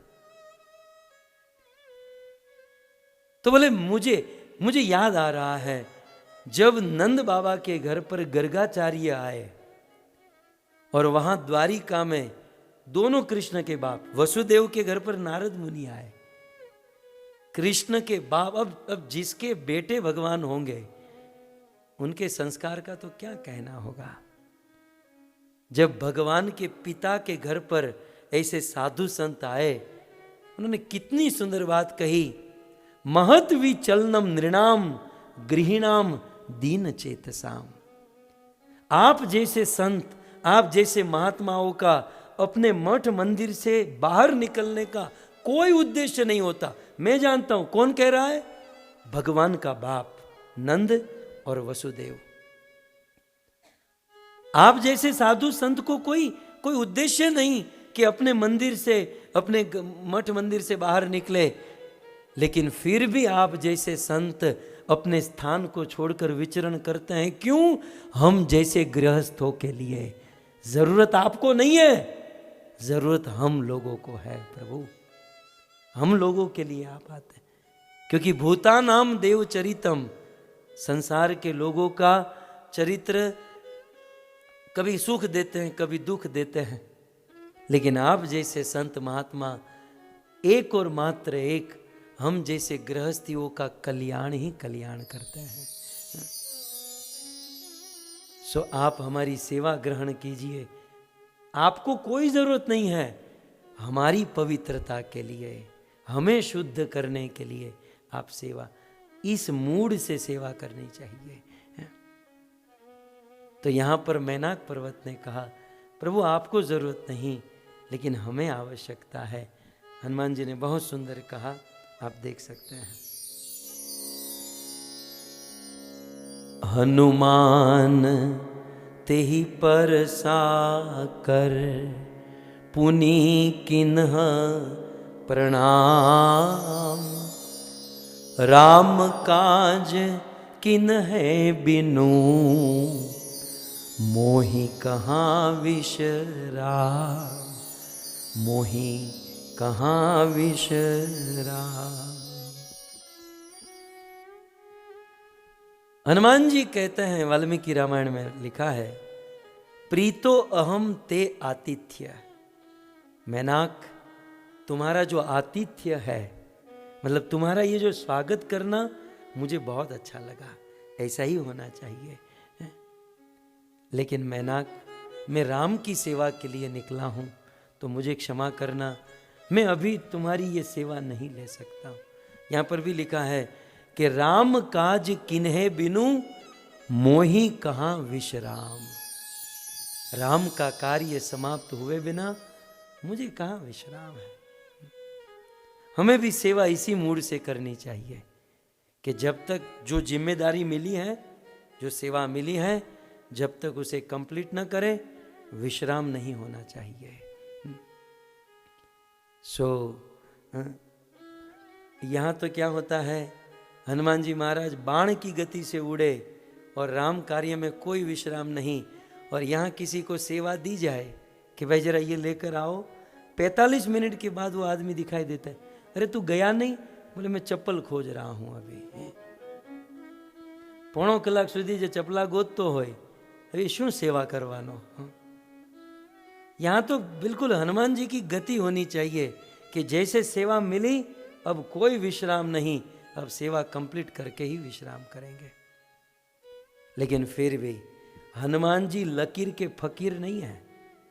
मुझे तो बहुत दुख होता है, कुछ लोग डिवोटी तो बन गए लेकिन समझदारी नहीं आई, केवल किताबी कीड़े बनकर रह गए। बहुत अच्छी बात है किताब पढ़ना, बुक्स को फॉलो करना, लेकिन यार थोड़ा अपना विवेक तो होना चाहिए ना।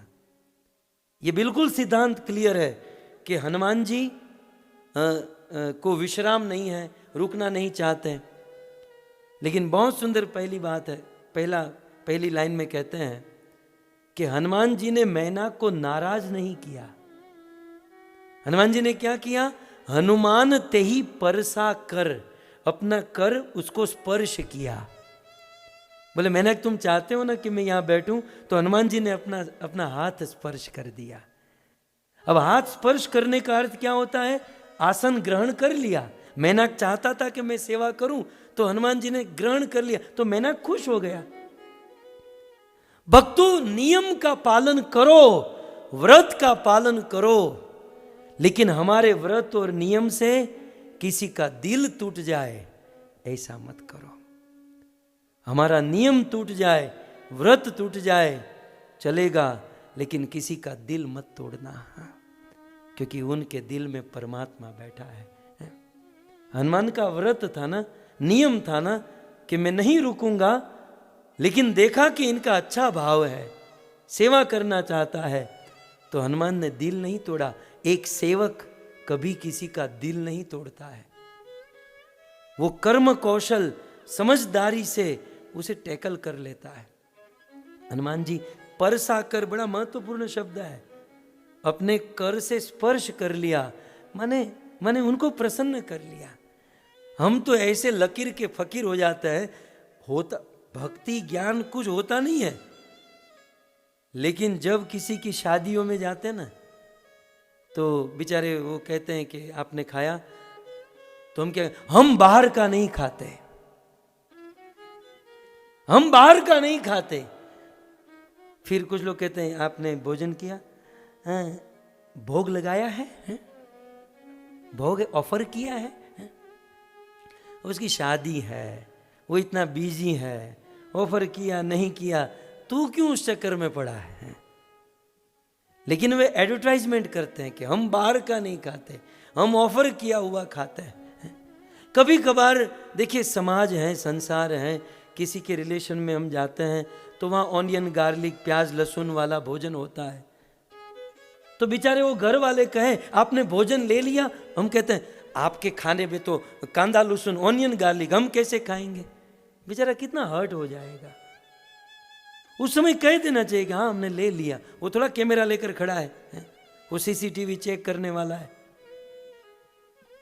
और ज्यादा यदि होना है तो उसे कह देना चाहिए आज हमारा व्रत है, लेकिन उसको हर्ट करे, हम नहीं खाएंगे, तुमने हमारे लिए ये नहीं किया, वो नहीं किया, कभी नहीं। किसी का दिल नहीं तोड़ना चाहिए।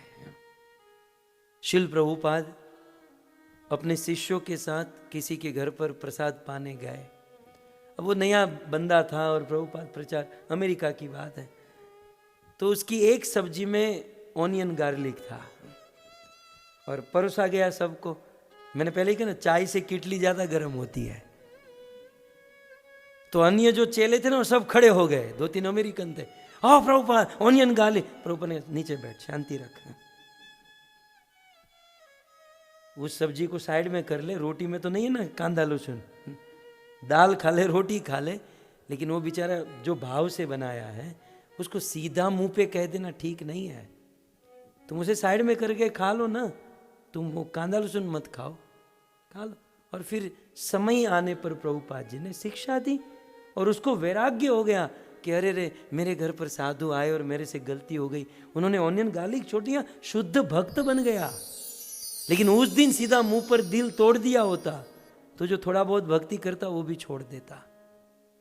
मेरे कहने का अर्थ यह है कि प्रैक्टिकल होना चाहिए, भक्ति करे, भजन करे, नियमों का पालन करे, लेकिन किसी का दिल न तोड़े।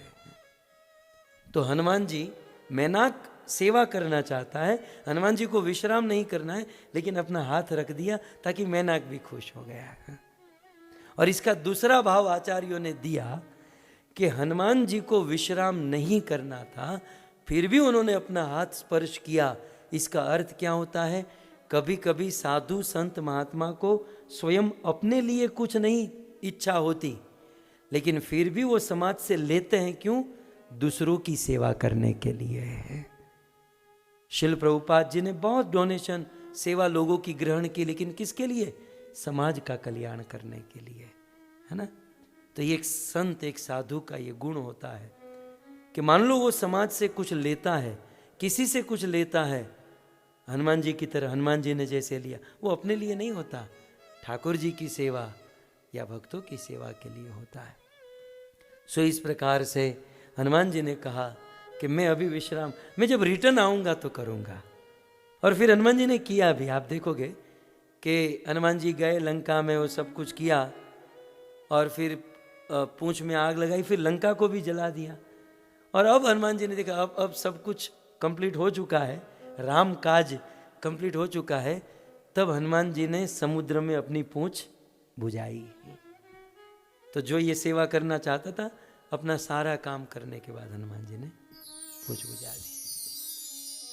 अब आगे, अब हनुमान जी हाथ परस कर फिर से, गति तो उड़ी रही थी, ये तो हम लोग यहाँ टाइम ले रहे हैं, वहाँ तो सब जल्दी जल्दी हो गया। हाथ टच करके हनुमान जी आगे बढ़े। जब हनुमान जी आगे बढ़े, जात पवन सुत देवन देखा।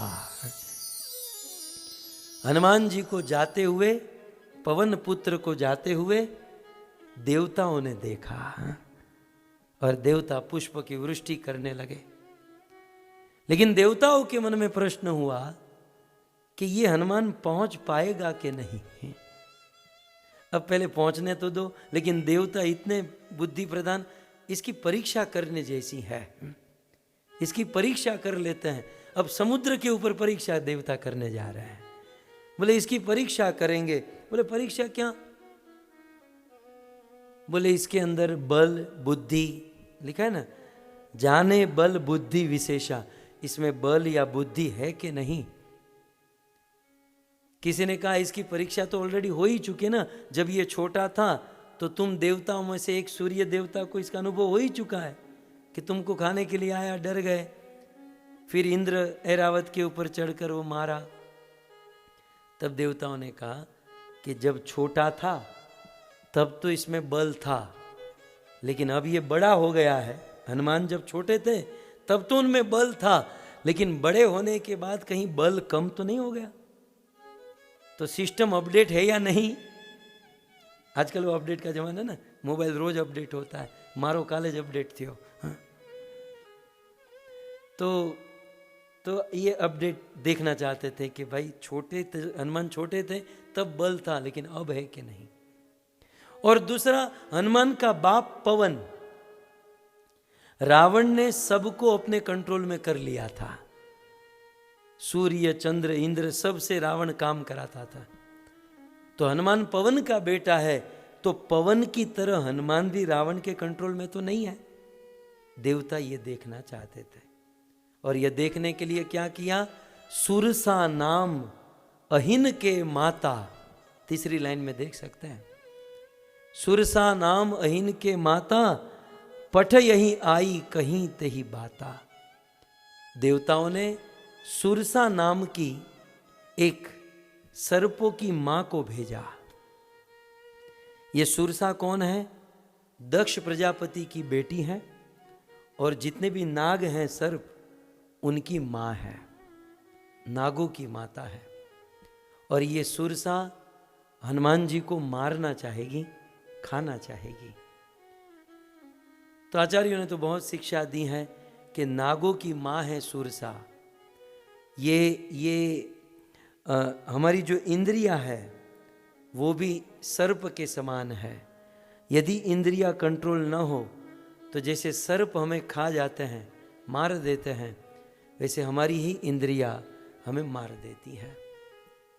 सुरसा, हनुमान जी के मार्ग में प्रथम विघ्न आया मैनाक, दूसरा विघ्न आया सुरसा। ये सुरसा विघ्न हनुमान जी को भी है, हम लोगों को भी है। हनुमान जी राम सेवा करते हैं, हम भी हमारे जीवन में राम सेवा, कृष्ण सेवा करते रहते हैं। तो हनुमान जी को सुरसा विघ्न है, हमारे जीवन में भी सुरसा विघ्न है। सुरसा का एक अर्थ होता है सुरसा, सुरसा, रसा का अर्थ होता है रसना, रसना माने जीवहा। तो हमारे जीवन में, भक्तिमय जीवन में या भगवत सेवा में एक बहुत बड़ा विघ्न है रसना। रसना माने जीवहा। ये जो हमारी टंग है, जो जीवहा है, ये बहुत बड़ा विघ्न है। अब जीवहा भी विघ्न दो प्रकार से देती है। थोड़ा सा विश्लेषण कर रहा हूं सुरसा शब्द के ऊपर। हनुमान जी को सुरसा विघ्न है ना, तो हमारी भक्ति सेवा में भी ये रसना, ये जीवा विघ्न देती है।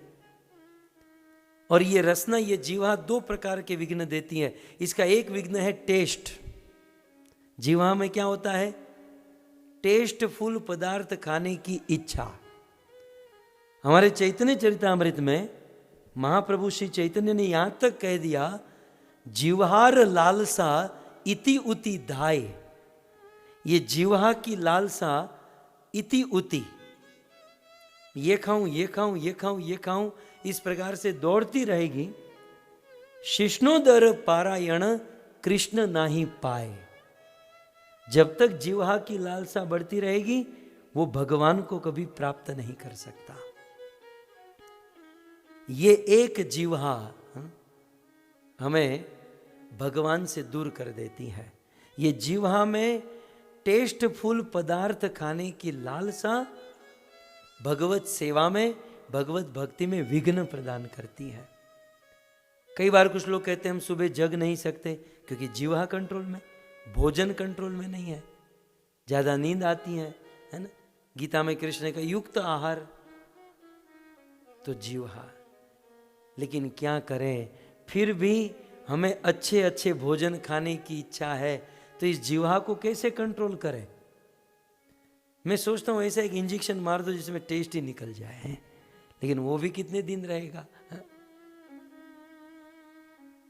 हमारे वहां ऐसा कहते हैं कि शरीर अविद्या जाल, शरीर जो है अविद्या का जाल है, और जड़ इंद्रिय ताहे काल, और इसमें जो हमारी इंद्रिया है वो काल के समान है।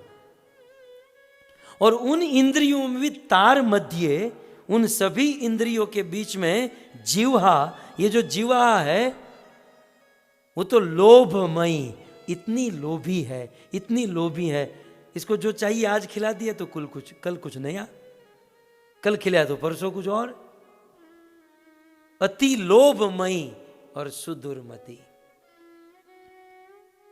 और ये जीवा जो है हमें बहुत बड़ी दुर्गति में डाल देती हैं।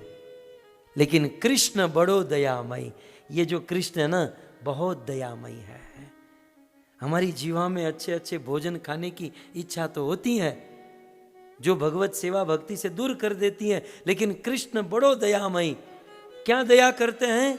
करी वारे जीवा जय, इस जीवा को कंट्रोल करने के लिए, जीवा के ऊपर विजय प्राप्त करने के लिए स्व प्रसाद अन्न दिलो भाई, कृष्ण ने अपना प्रसाद दे दिया है। यदि कृष्ण का प्रसाद खाओगे तो धीरे धीरे धीरे धीरे हमारी जीवा कंट्रोल हो जाएगी। यदि जीवा को कंट्रोल करना चाहते हैं तो कृष्ण प्रसाद खाइए। कृष्ण प्रसाद खाने से जीवा कंट्रोल होगी। तब आप कहोगे कि हम तो प्रसाद ही खाते हैं। और यदि कैलकुलेशन किया जाए तो कितना टन प्रसाद खा चुके होंगे हैं? रोज 200 ग्राम 250 ग्राम करते करते करते प्रसाद ही तो खाते हैं, तो हम कितना ट्रक भर भर के प्रसाद खा चुके हैं, लेकिन फिर भी जीवा कंट्रोल में नहीं हुई है। आप लोगों की हो गई होगी, मेरी नहीं हुई। मुझे आज शाम को जो खाने का मन हुआ है मैं कह चुका हूं, और वो बन भी चुका है, मेरी गाड़ी की डिक्की में है। बस ये खत्म होने की राह देख रहा हूं। ખેર હવે આવું બધું કહો તમારે માની નહીં લેવાનું। આ તો જેને બનાવ્યું છે એને ઉત્સાહ આપવા માટે કહું છું। खैर, तो मैं ये कह रहा था कि हमने प्रसाद तो बहुत खाया, और शास्त्र में लिखा है कि प्रसाद खाने से जीवा कंट्रोल हो जाती है। प्रसाद की बहुत महिमा, शिव पुराण में तो यहां तक लिखा है कि सकल प्रसाद सेविते सकल प्रपंच जय। आप प्रसाद का एक कण खाओगे ना, एक कण प्रसाद का खाने से जीवा कंट्रोल हो जाएगी। कण छोड़ो, हमने तो मण खा लिया, कितना मण खा लिया हमने, हमारा कोई कंट्रोल में नहीं हुआ। क्यों जानते हैं? क्योंकि हम प्रसाद तो खाते हैं, खाना भी ठीक नहीं है, खाना शब्द अच्छा नहीं है, उसको पाना कहा जाता है, ठीक है, लोकल लैंग्वेज में। तो हम जो प्रसाद पाते हैं, प्रसाद तो पाते हैं लेकिन उनमें श्रद्धा नहीं है। प्रसाद बहुत बड़ी चीज है, लेकिन वो प्रसाद हमें उतना ही इफेक्ट करेगा जितनी हमारी उनमें श्रद्धा होगी। आप समझ रहे हैं? श्रद्धा अपेक्षित है। महाभारत में एक श्लोक है कि जिसने पुण्य नहीं किए, जेना पुण्य टूका पड़े ने એને 5 વસ્તુમાં ક્યારેય શ્રદ્ધા ન થાય। જેને સુકૃતિ ન કરી હોય, જેને પુણ્ય ન કર્યા હોય, એની 5 વસ્તુમાં શ્રદ્ધા ક્યારેય ન થાય। અને 5 વસ્તુ કઈ? પહેલી महाप्रसादे, बीजी गोविंदे, त्रीजी नाम, भगवान के नाम में, चौथी ब्राह्मणे, और 5वीं वैष्णवे। कभी ऐसे पढ़ा था महाप्रसादे गोविंदे नाम ब्राह्मण, हमने तो रट रखा है। उसमें कितनी सुंदर बात है, ये श्लोक है। अब देखो, ये जितने भी ये प्रेयर हम लोग इस्कॉन में ये प्रेयर करते हैं, आधों को ये पता नहीं होगा कि ये श्लोक भी है और इस श्लोक का मर्म ये है।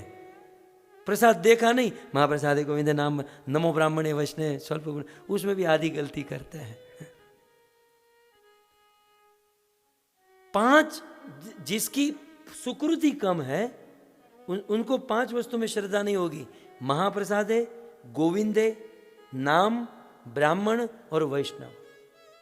स्व अल्प पुण्यवतम राजन विश्वास न एव जायते, उसको विश्वास नहीं होगा जिसके पुण्य कम है, और उनमें पहला नंबर है महाप्रसाद।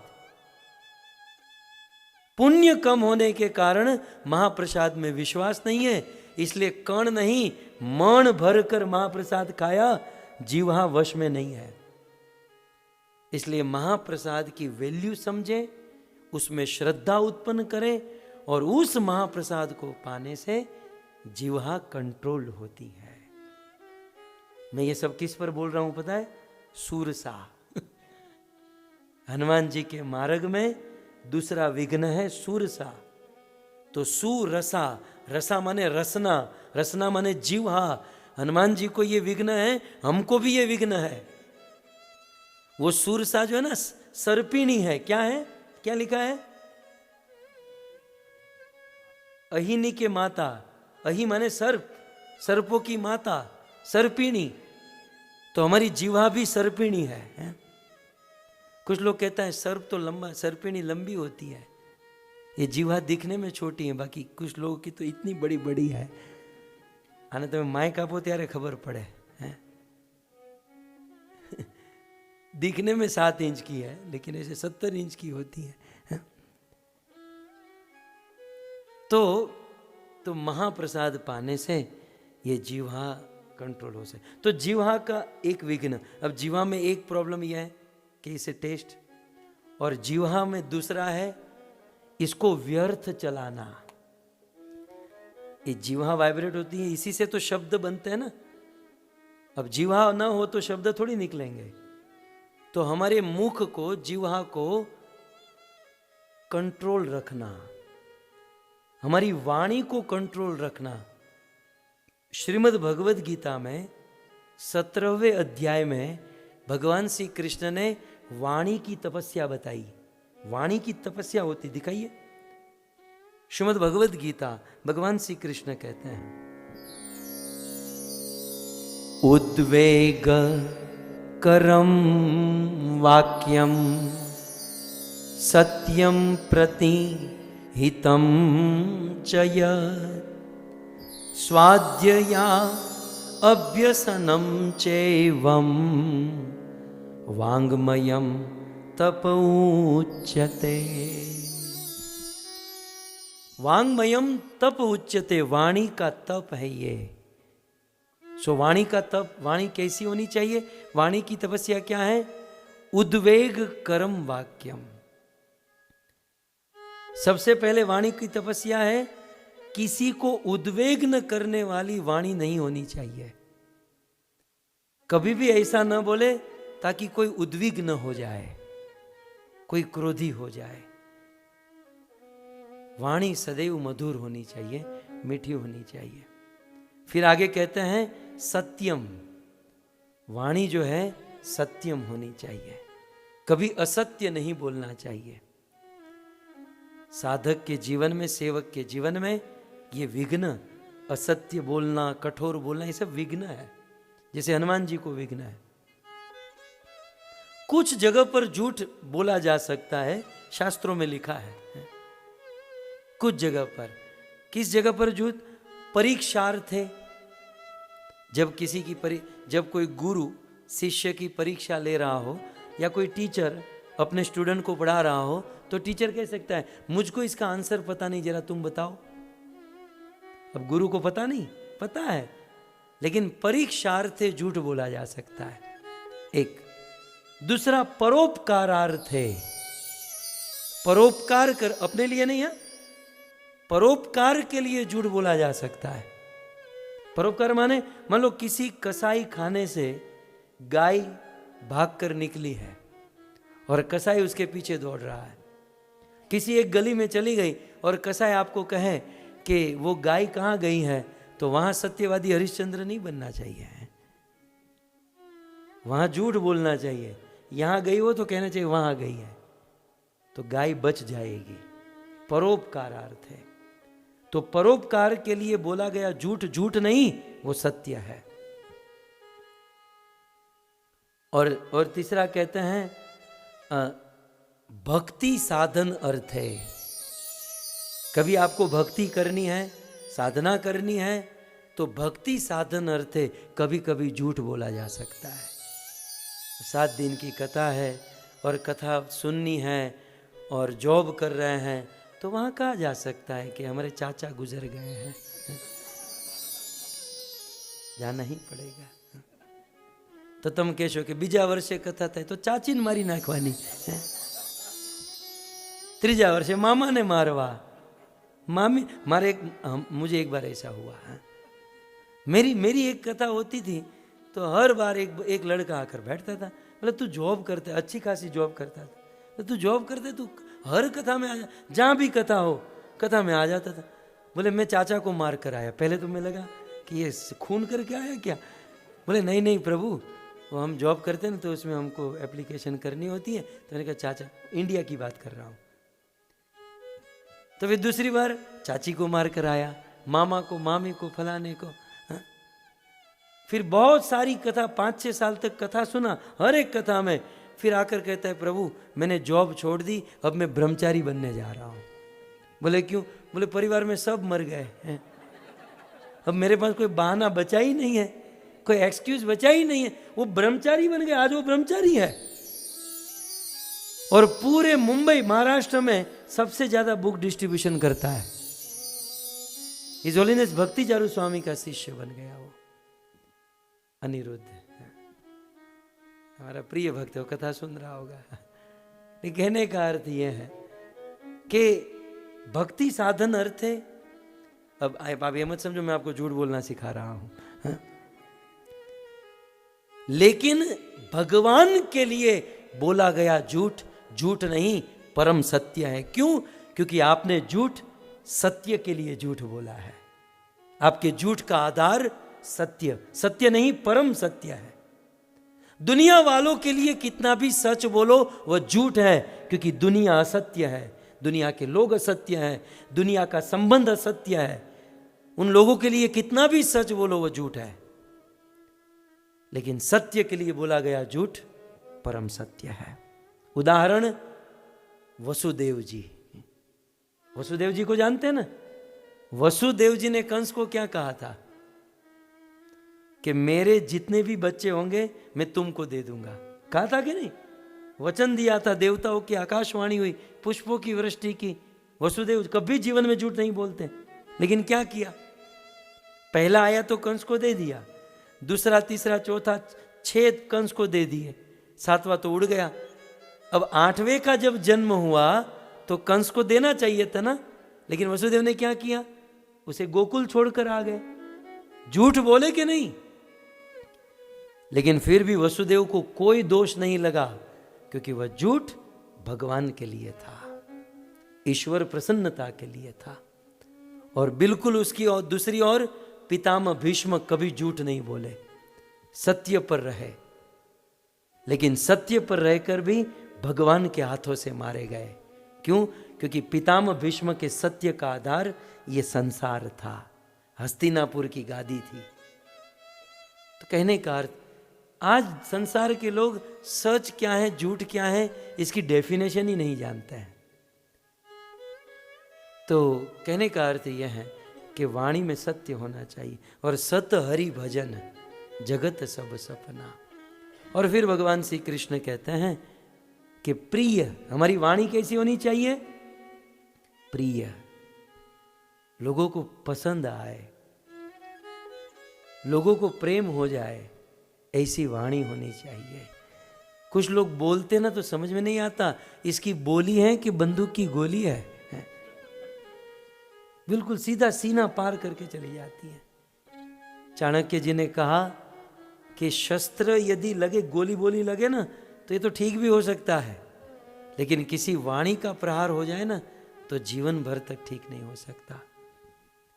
द्रौपदी ने इतना कह दिया, अंधा का पुत्र अंधा, महाभारत रच गया भक्तों। वाणी में बड़ी ताकत होती है। इसे अच्छे से यदि इस्तेमाल करें तो पूरी दुनिया को वश में कर सकते हैं, और यदि अनकंट्रोल हो गई तो दुनिया बर्बाद कर सकते हैं। वाणी, सो वाणी प्रिय होनी चाहिए। और कैसी होनी चाहिए? हित कर्म, लोगों का हित करने वाली होनी चाहिए। हमारी वाणी में लोगों का हित छुपा हुआ होना चाहिए। स्वाध्यायम, तो बहुत सारी बातें हैं, गीता का पाठ आप कर सकते हैं, लेकिन कहने का अर्थ यह है कि आज हनुमान जी के मार्ग में सुरसा नाम की सर्पिणी आई, और सुरसा ने कहा कि मुझे देवताओं ने भेजा है। बिल्कुल सत्य कहा, देवताओं ने भेजा था ना परीक्षा लेने के लिए, बुद्धि और बल। तो मानो हनुमान जी कहे क्यों भेजा है? बोले तुमको खाने के लिए। अब ये झूठ बोल रही है, देवताओं ने खाने के लिए नहीं भेजा था, उसी की परीक्षा के लिए भेजा था। लेकिन माताओं का एक स्वभाव होता है, थोड़ा मीठू मरचू नाखीने थोड़ा आगळ। बाकी देवताओं ने तो कहा था कि हनुमान जी की बुद्धि और ज्ञान की परीक्षा लेकर आओ, लेकिन सुरसा ने क्या कहा? देवताओं ने मुझे भेजा है आपको खाने के लिए। मान लो हनुमान जी कहे देवता स्वयं क्यों नहीं आए? देवता स्वयं इसलिए नहीं आए, देवताओं ने सोचा कि हम लोग जाएंगे और हनुमान जी राम कार्य के लिए निकले हैं, और हम यदि उनको बाधा बनेंगे तो हनुमान की गदा तो हम जानते ही हैं, हमारा भूखा उड़ा देगी। लेकिन किसी स्त्री को भेजेंगे ना, तो ये ब्रह्मचारी है, स्त्री को मारेगा नहीं, तो ये बेचारी ये भी बच जाएगी, हमारी परीक्षा भी हो जाएगी। और देवता सोचे कि परीक्षा लेते हुए हमको हनुमान पर दया आ जाए, लेकिन ये सर्पिणी है, सांप की माता है, तो इसको दया नहीं आएगी, इसलिए देवताओं ने सर्पिणी को भेजा। अब सुरसा ने कहा कि मैं तुम्हें खा जाऊंगी, और सुरसा ने हनुमान जी को खाने के लिए अपना मुख बढ़ाया। सुरसा ने अपना मुख 1 योजन बड़ा कर दिया, तो हनुमान जी 2 योजन के हो गए। सुरसा ने कहा बोले कमाल का आदमी है। सुरसा ने अपना मुख 4 योजन किया, तो हनुमान यार 8 योजन के हो गए। सुरसा ने अपना मुख 32 योजन का किया, 16 योजन का किया, हनुमान 32 योजन के हो गए। આ સ્ત્રીનું મોઢું કેટલું પોળું થયું હશે। આ તમે લોકો કેક અને પીઝા ખાઓ છો ને ત્યારે જેવા લાગો છો ને, એવી સુરસા લાગતી હતી। હું ઘણી વાર કહું, હું જ્યારે પીઝા ખાતો ને મારી સામે કોઈ નહીં જોવાનું, પણ આમ બધા ફરતે ફરતે ઊભા જ રહે। એક તો આમ માંડ માંડ હાથમાં પકડીએ, ઓલું લબડતું હોય કે આપણે हाँ पर केवीर भाई पर नानी बटकी खावा सीखવું જોઈએ। हम लोग 7 दिन साथ में रहना, बहुत अनुभव हो रहा है हमें आजकल। तो बहुत बड़ा मुंह कर दिया। जब हम केक खाते हैं तो कितना बड़ा कर लेते हैं। तुम केक खाओ છો ત્યારે બહુ ભૂંડા લાગો છો, તમે ક્યારેક ફોટા જોજો તમારા, કેટલું મોટું ફાળો મોઢું, સુરસા જેવું 32 યોજન का बड़ा। तब हनुमान जी ने क्या किया? हनुमान जी बिल्कुल छोटे, जब ये 32 योजन का मुंह कर लिया तो हनुमान जी मच्छर जितने छोटे हो गए, सुरसा के मुख में चले गए, थोड़ी परिक्रमा करके फिर बाहर आ गए। बोले माता जी आपकी यही इच्छा थी ना कि आपके मुख में जाऊं, मैं चला गया, बाहर भी आ गया, आपका भी रह गया, मेरा भी रह गया, जय श्री राम बोलकर हनुमान जी आगे चले गए। सुरसा भी कहने लगे वाह बाप वाह, मैं तो तेरी परीक्षा लेने आई थी और तू तो बड़ा बुद्धिमान निकला। कथा आप सब जानते थे, मैंने कोई नया कुछ नहीं कहा, लेकिन कथा के पीछे जो फिलोसॉफी है ये महत्वपूर्ण है भक्तों। ये कोई वार्ता रे वार्ता न भाभो ढोर चारता नहीं है। ये एक एक प्रसंग जो है ना हमारे जीवन में बहुत बड़ी सीख देते हैं। सुरसा ने अपना मुख बढ़ाया। अब सुरसा का और एक अर्थ आचार्य करते हैं, सुरसा रसा, रसा माने वाणी, सुरसा माने अच्छी वाणी माने प्रशंसा, तो सुरसा माने प्रशंसा। हनुमान जी के मार्ग में ये एक विघ्न था, प्रशंसा। जब हम भक्ति और सेवा करेंगे तो हमारी प्रशंसा करने वाले बहुत मिलेंगे। तो शूरसा ने जब अपना मुख बढ़ाया, माने दुनिया के लोग जब हमारी प्रशंसा बढ़ाए, प्रशंसा करे, तो हमें क्या करना चाहिए? अपना शरीर बढ़ा लेना चाहिए। अपना शरीर बढ़ाना माने सेवा और साधना को और डबल कर देना चाहिए। हनुमान जी से सीखिए।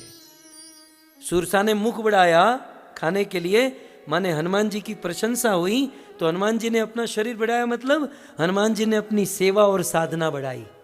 जब कोई हमारी प्रशंसा करे, प्रशंसा करने लायक कुछ होता है ही नहीं है, लेकिन प्रशंसा करे तो उसे एक्सेप्ट नहीं करना चाहिए। हमें यह समझना चाहिए कि ये जो हमारी प्रशंसा हो रही है ना, इनकी एक्सपेक्टेशन है कि हम ऐसा बने, इसलिए अब मुझे सेवा और बढ़ानी है, मुझे साधना और बढ़ानी है। फिर और कोई हमारी प्रशंसा बढ़ाए तो और हमारी साधना डबल कर लेनी है, और प्रशंसा करे तो हमारी साधना 4 गुना कर लेनी है। और जब एक्सट्रीम प्रशंसा होने लगे तो फिर हमें क्या करना है?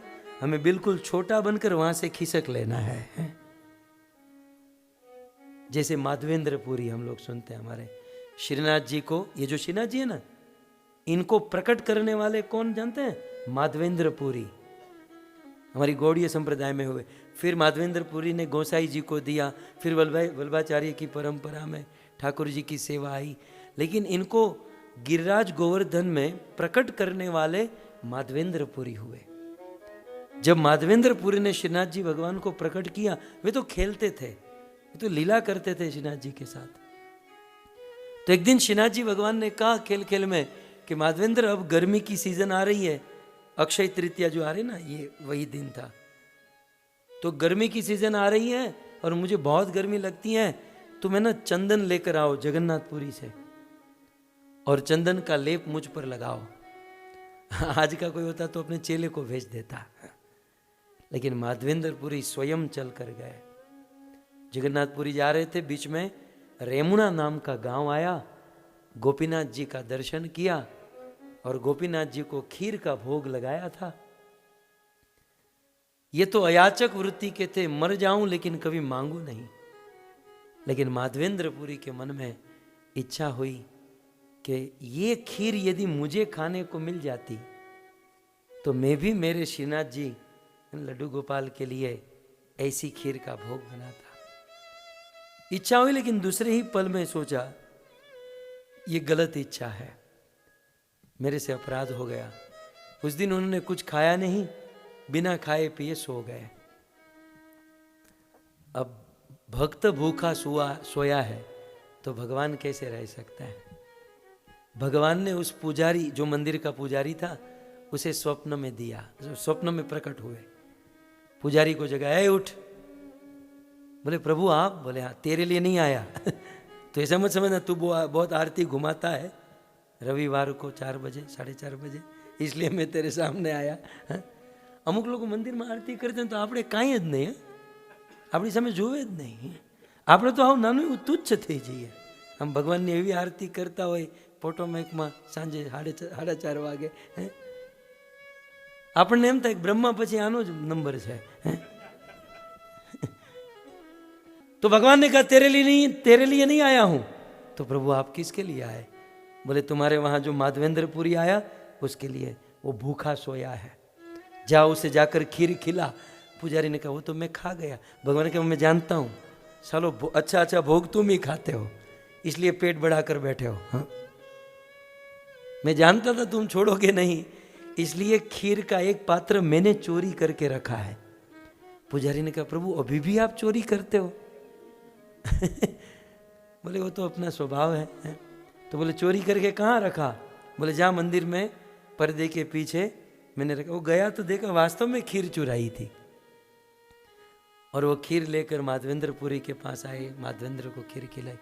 लेकिन पूरे गांव में पता चल गया कि भगवान गोपीनाथ ने ये साधु के लिए खीर चुराई, तो सब प्रशंसा करने आएंगे.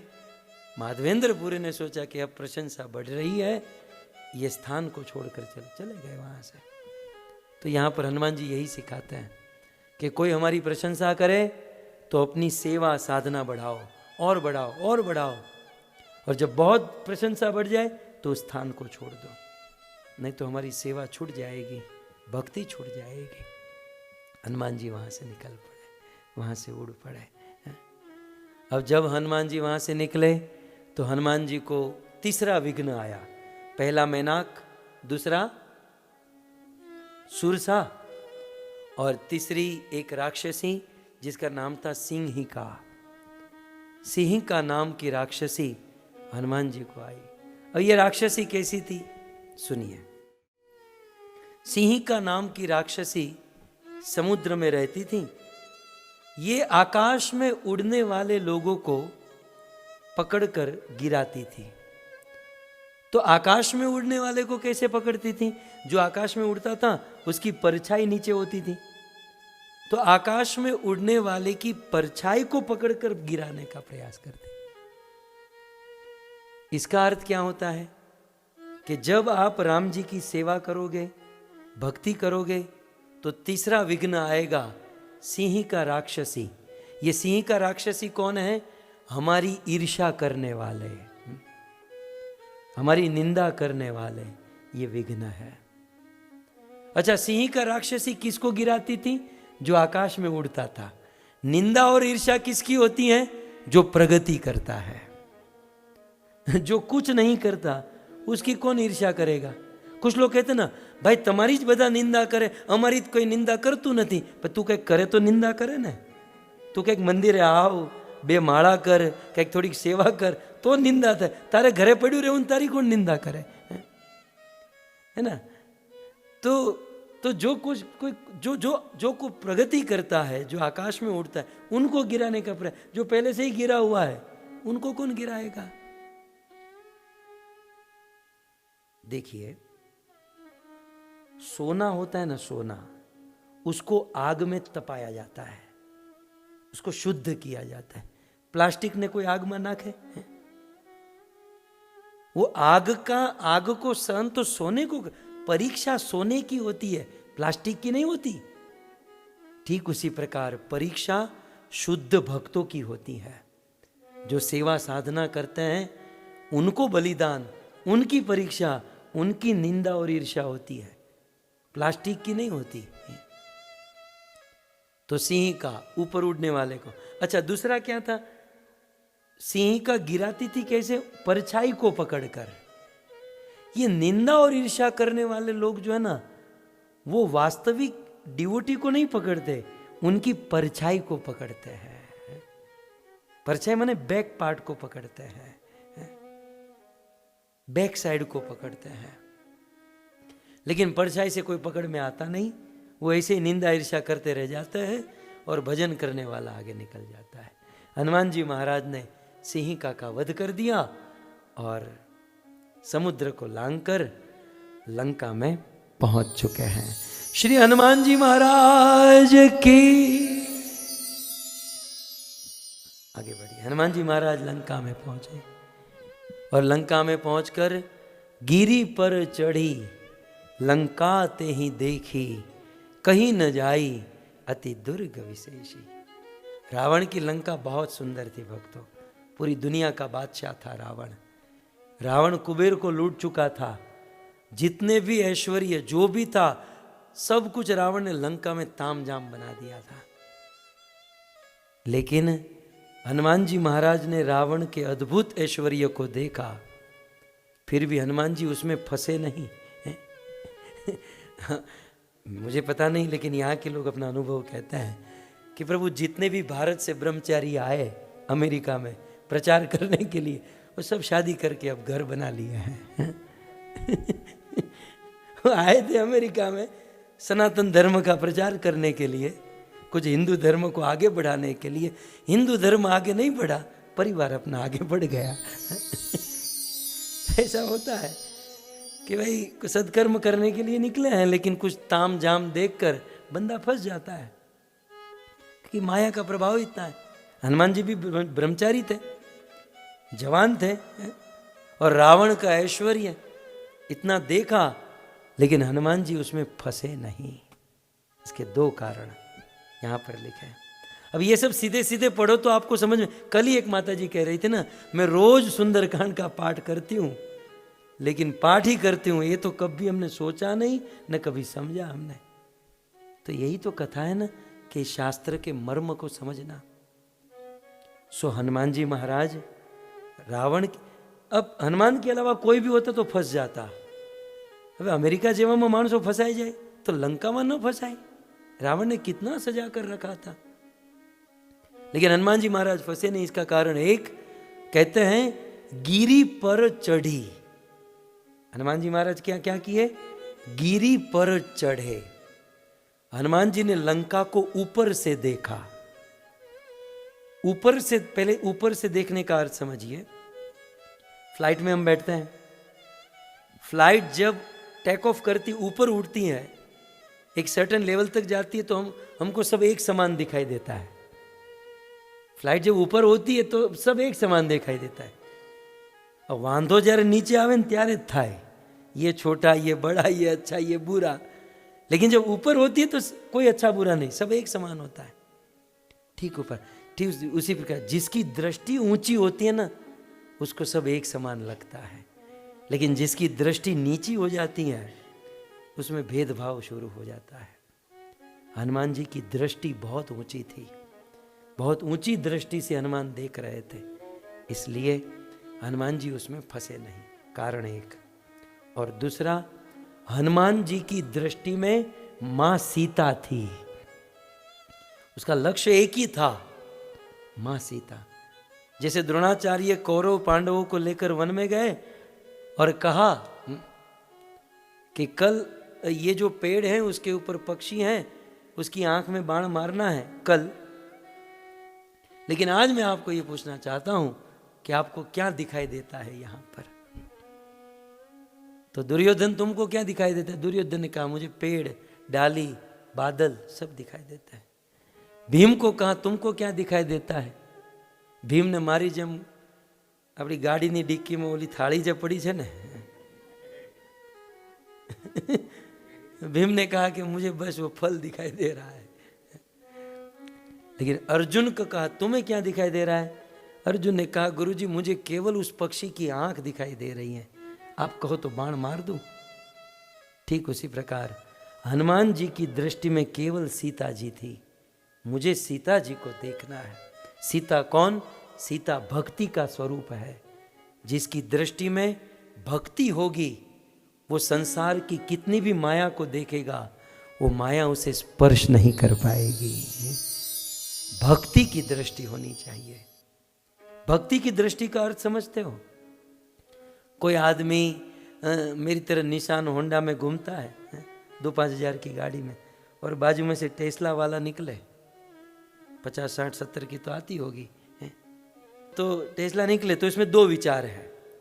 माया की जो दृष्टि है वो क्या सोचेगा, अरे रे रे रे रे रे, मेरे पास 2-5 हज़ार की गाड़ी और वो 70 हज़ार की गाड़ी में घूमता है, मैं इतना दुखी, वो इतना सुखी। ये माया दृष्टि है। लेकिन भक्ति की दृष्टि कैसी होती है? जब बाजू में से टेस्ला वाला निकले तो ये क्या सोचता है कि मैं कितना सुखी हूं, क्योंकि मुझे सुखी होने के लिए केवल 2-4 हज़ार की गाड़ी की जरूरत, और उसको सुखी होने के लिए 70 हज़ार की जरूरत पड़ गई है। मतलब वो कितना दुखी होगा कि उसको इतना इन्वेस्ट करना पड़ा, मैं कितना सुखी हूं 2-5 हज़ार में। ये भक्ति की दृष्टि है। सो हनुमान जी महाराज की भक्ति की दृष्टि, जिनकी आंखों में केवल सीता। भक्ति की दृष्टि माने कहीं भी जाए उनके आंखों। शिल प्रभुपाद भारत से अमेरिका आए, और प्रभुपाद को अब शिष्य का भाव होता है, सब जगह विचरण करने लेकर जाते हैं। शिल प्रभुपाद जब अमेरिका में आए तो यहाँ के भक्त उनको लेकर जाते कहीं बीच पर, यहाँ वहां। तो प्रभुपाद की दृष्टि भक्ति की दृष्टि होती थी।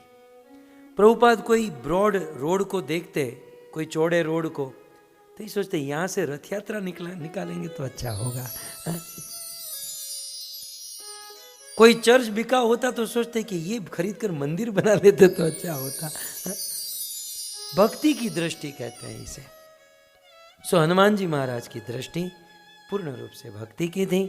लंका में पहुंचे, लंका के द्वार पर एक राक्षसी खड़ी थी। ये राक्षसी कौन थी? लंका की रखवाली करने वाली थी। और दूसरा, आपने भारत माता का फोटो देखा है? भारत एक कंट्री है और भारत एक मां भी है। गंगा एक नदी है, गंगा एक देवी भी है।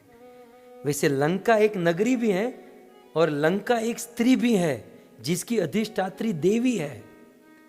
तो लंका की अधिष्ठात्री देवी लंकिनी वहां पर खड़ी थी कि मैं किसी को प्रवेश नहीं करने दूंगी।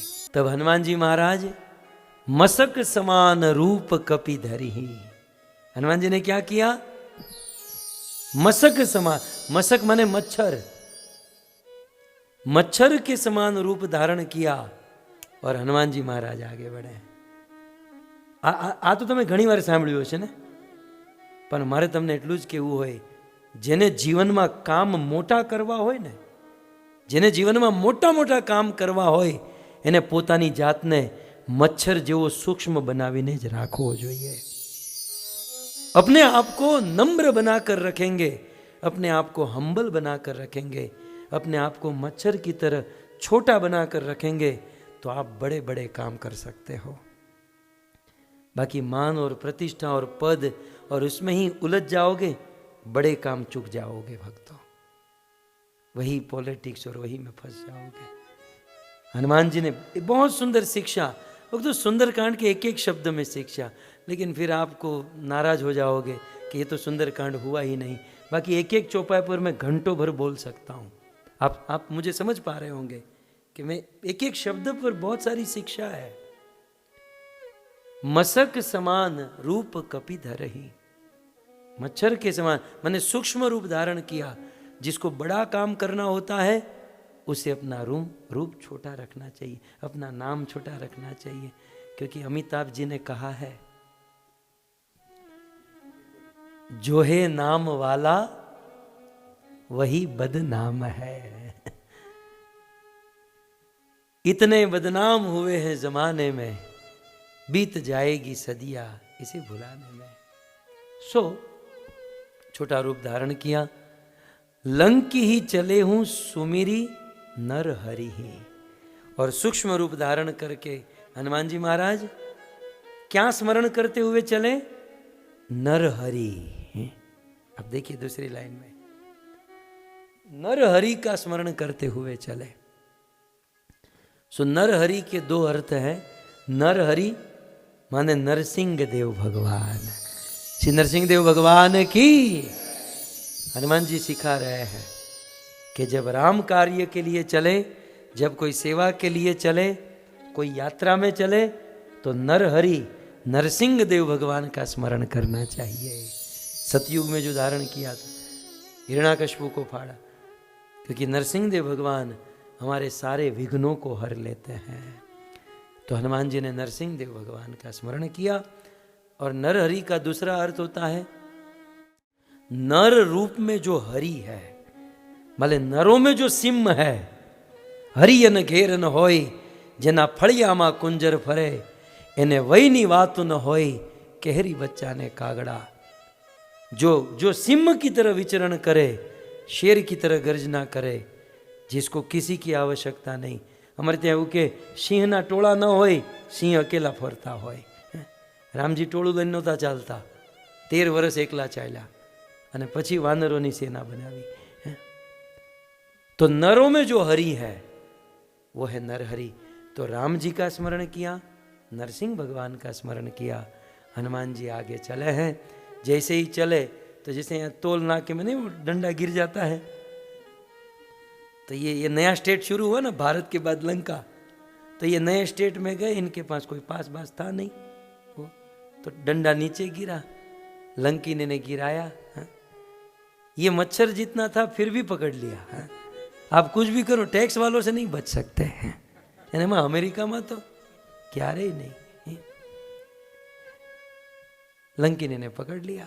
हनुमान जी कहते हैं छोड़ दीजिए ना माता जी, राम कार्य के लिए जा रहा हूं। लंकिनी क्रोध करके कहती हैं, तेरे जैसे तो हमारा भोजन बनते, चोर भाग यहां से। हनुमान जी को क्रोध हुआ, तू मुझे चोर कह रही है, सबसे बड़ा चोर तो तेरे अंदर लंका में है। हनुमान जी ने बहुत कहा कि माता जी जाने दीजिए, जाने दीजिए। इसने जाने नहीं दिया। हनुमान जी को क्रोध आया, वज्र के समान मुष्टिका बनाई और लंकिनी के माथे पर मारी, खून की उल्टी हो गई। और लंकिनी मरते मरते बहुत सुंदर भाषण कर कर गई है, वो हम कल सुनेंगे। बहुत सुंदर बात। लंकिनी ने क्या कहा जानते हैं? ओ हो, आज मैं बहुत पुण्य वाली हूं कि आप जैसे महात्मा का दर्शन हुआ। हाँ, मैंने पुण्य किए होंगे महात्मा का। तो 2 मिनट पहले तार दादा कहता था जावा दे, तू जावा क्यों न दी था? 2 मिनट पहले तो तुम जाने नहीं दे रही थी, और अब क्या कह रही है? मैंने पुण्य किया आप जैसे महात्मा का दर्शन। इसका अर्थ ये होता है कि कुछ लोगों को जब तक घूसा लात न मारे ना, तब तक दिमाग ठिकाने पर नहीं आता है। हनुमान जी की मुट्ठी ऐसी पड़ी कि दिमाग ठिकाने पर आ गया। इसलिए प्रभुपाद कहते बाय हुक और क्रुक, जैसे तैसे ये न के न लोगों को भक्ति में लगाए। जय श्री राम, हरे कृष्ण, धन्यवाद।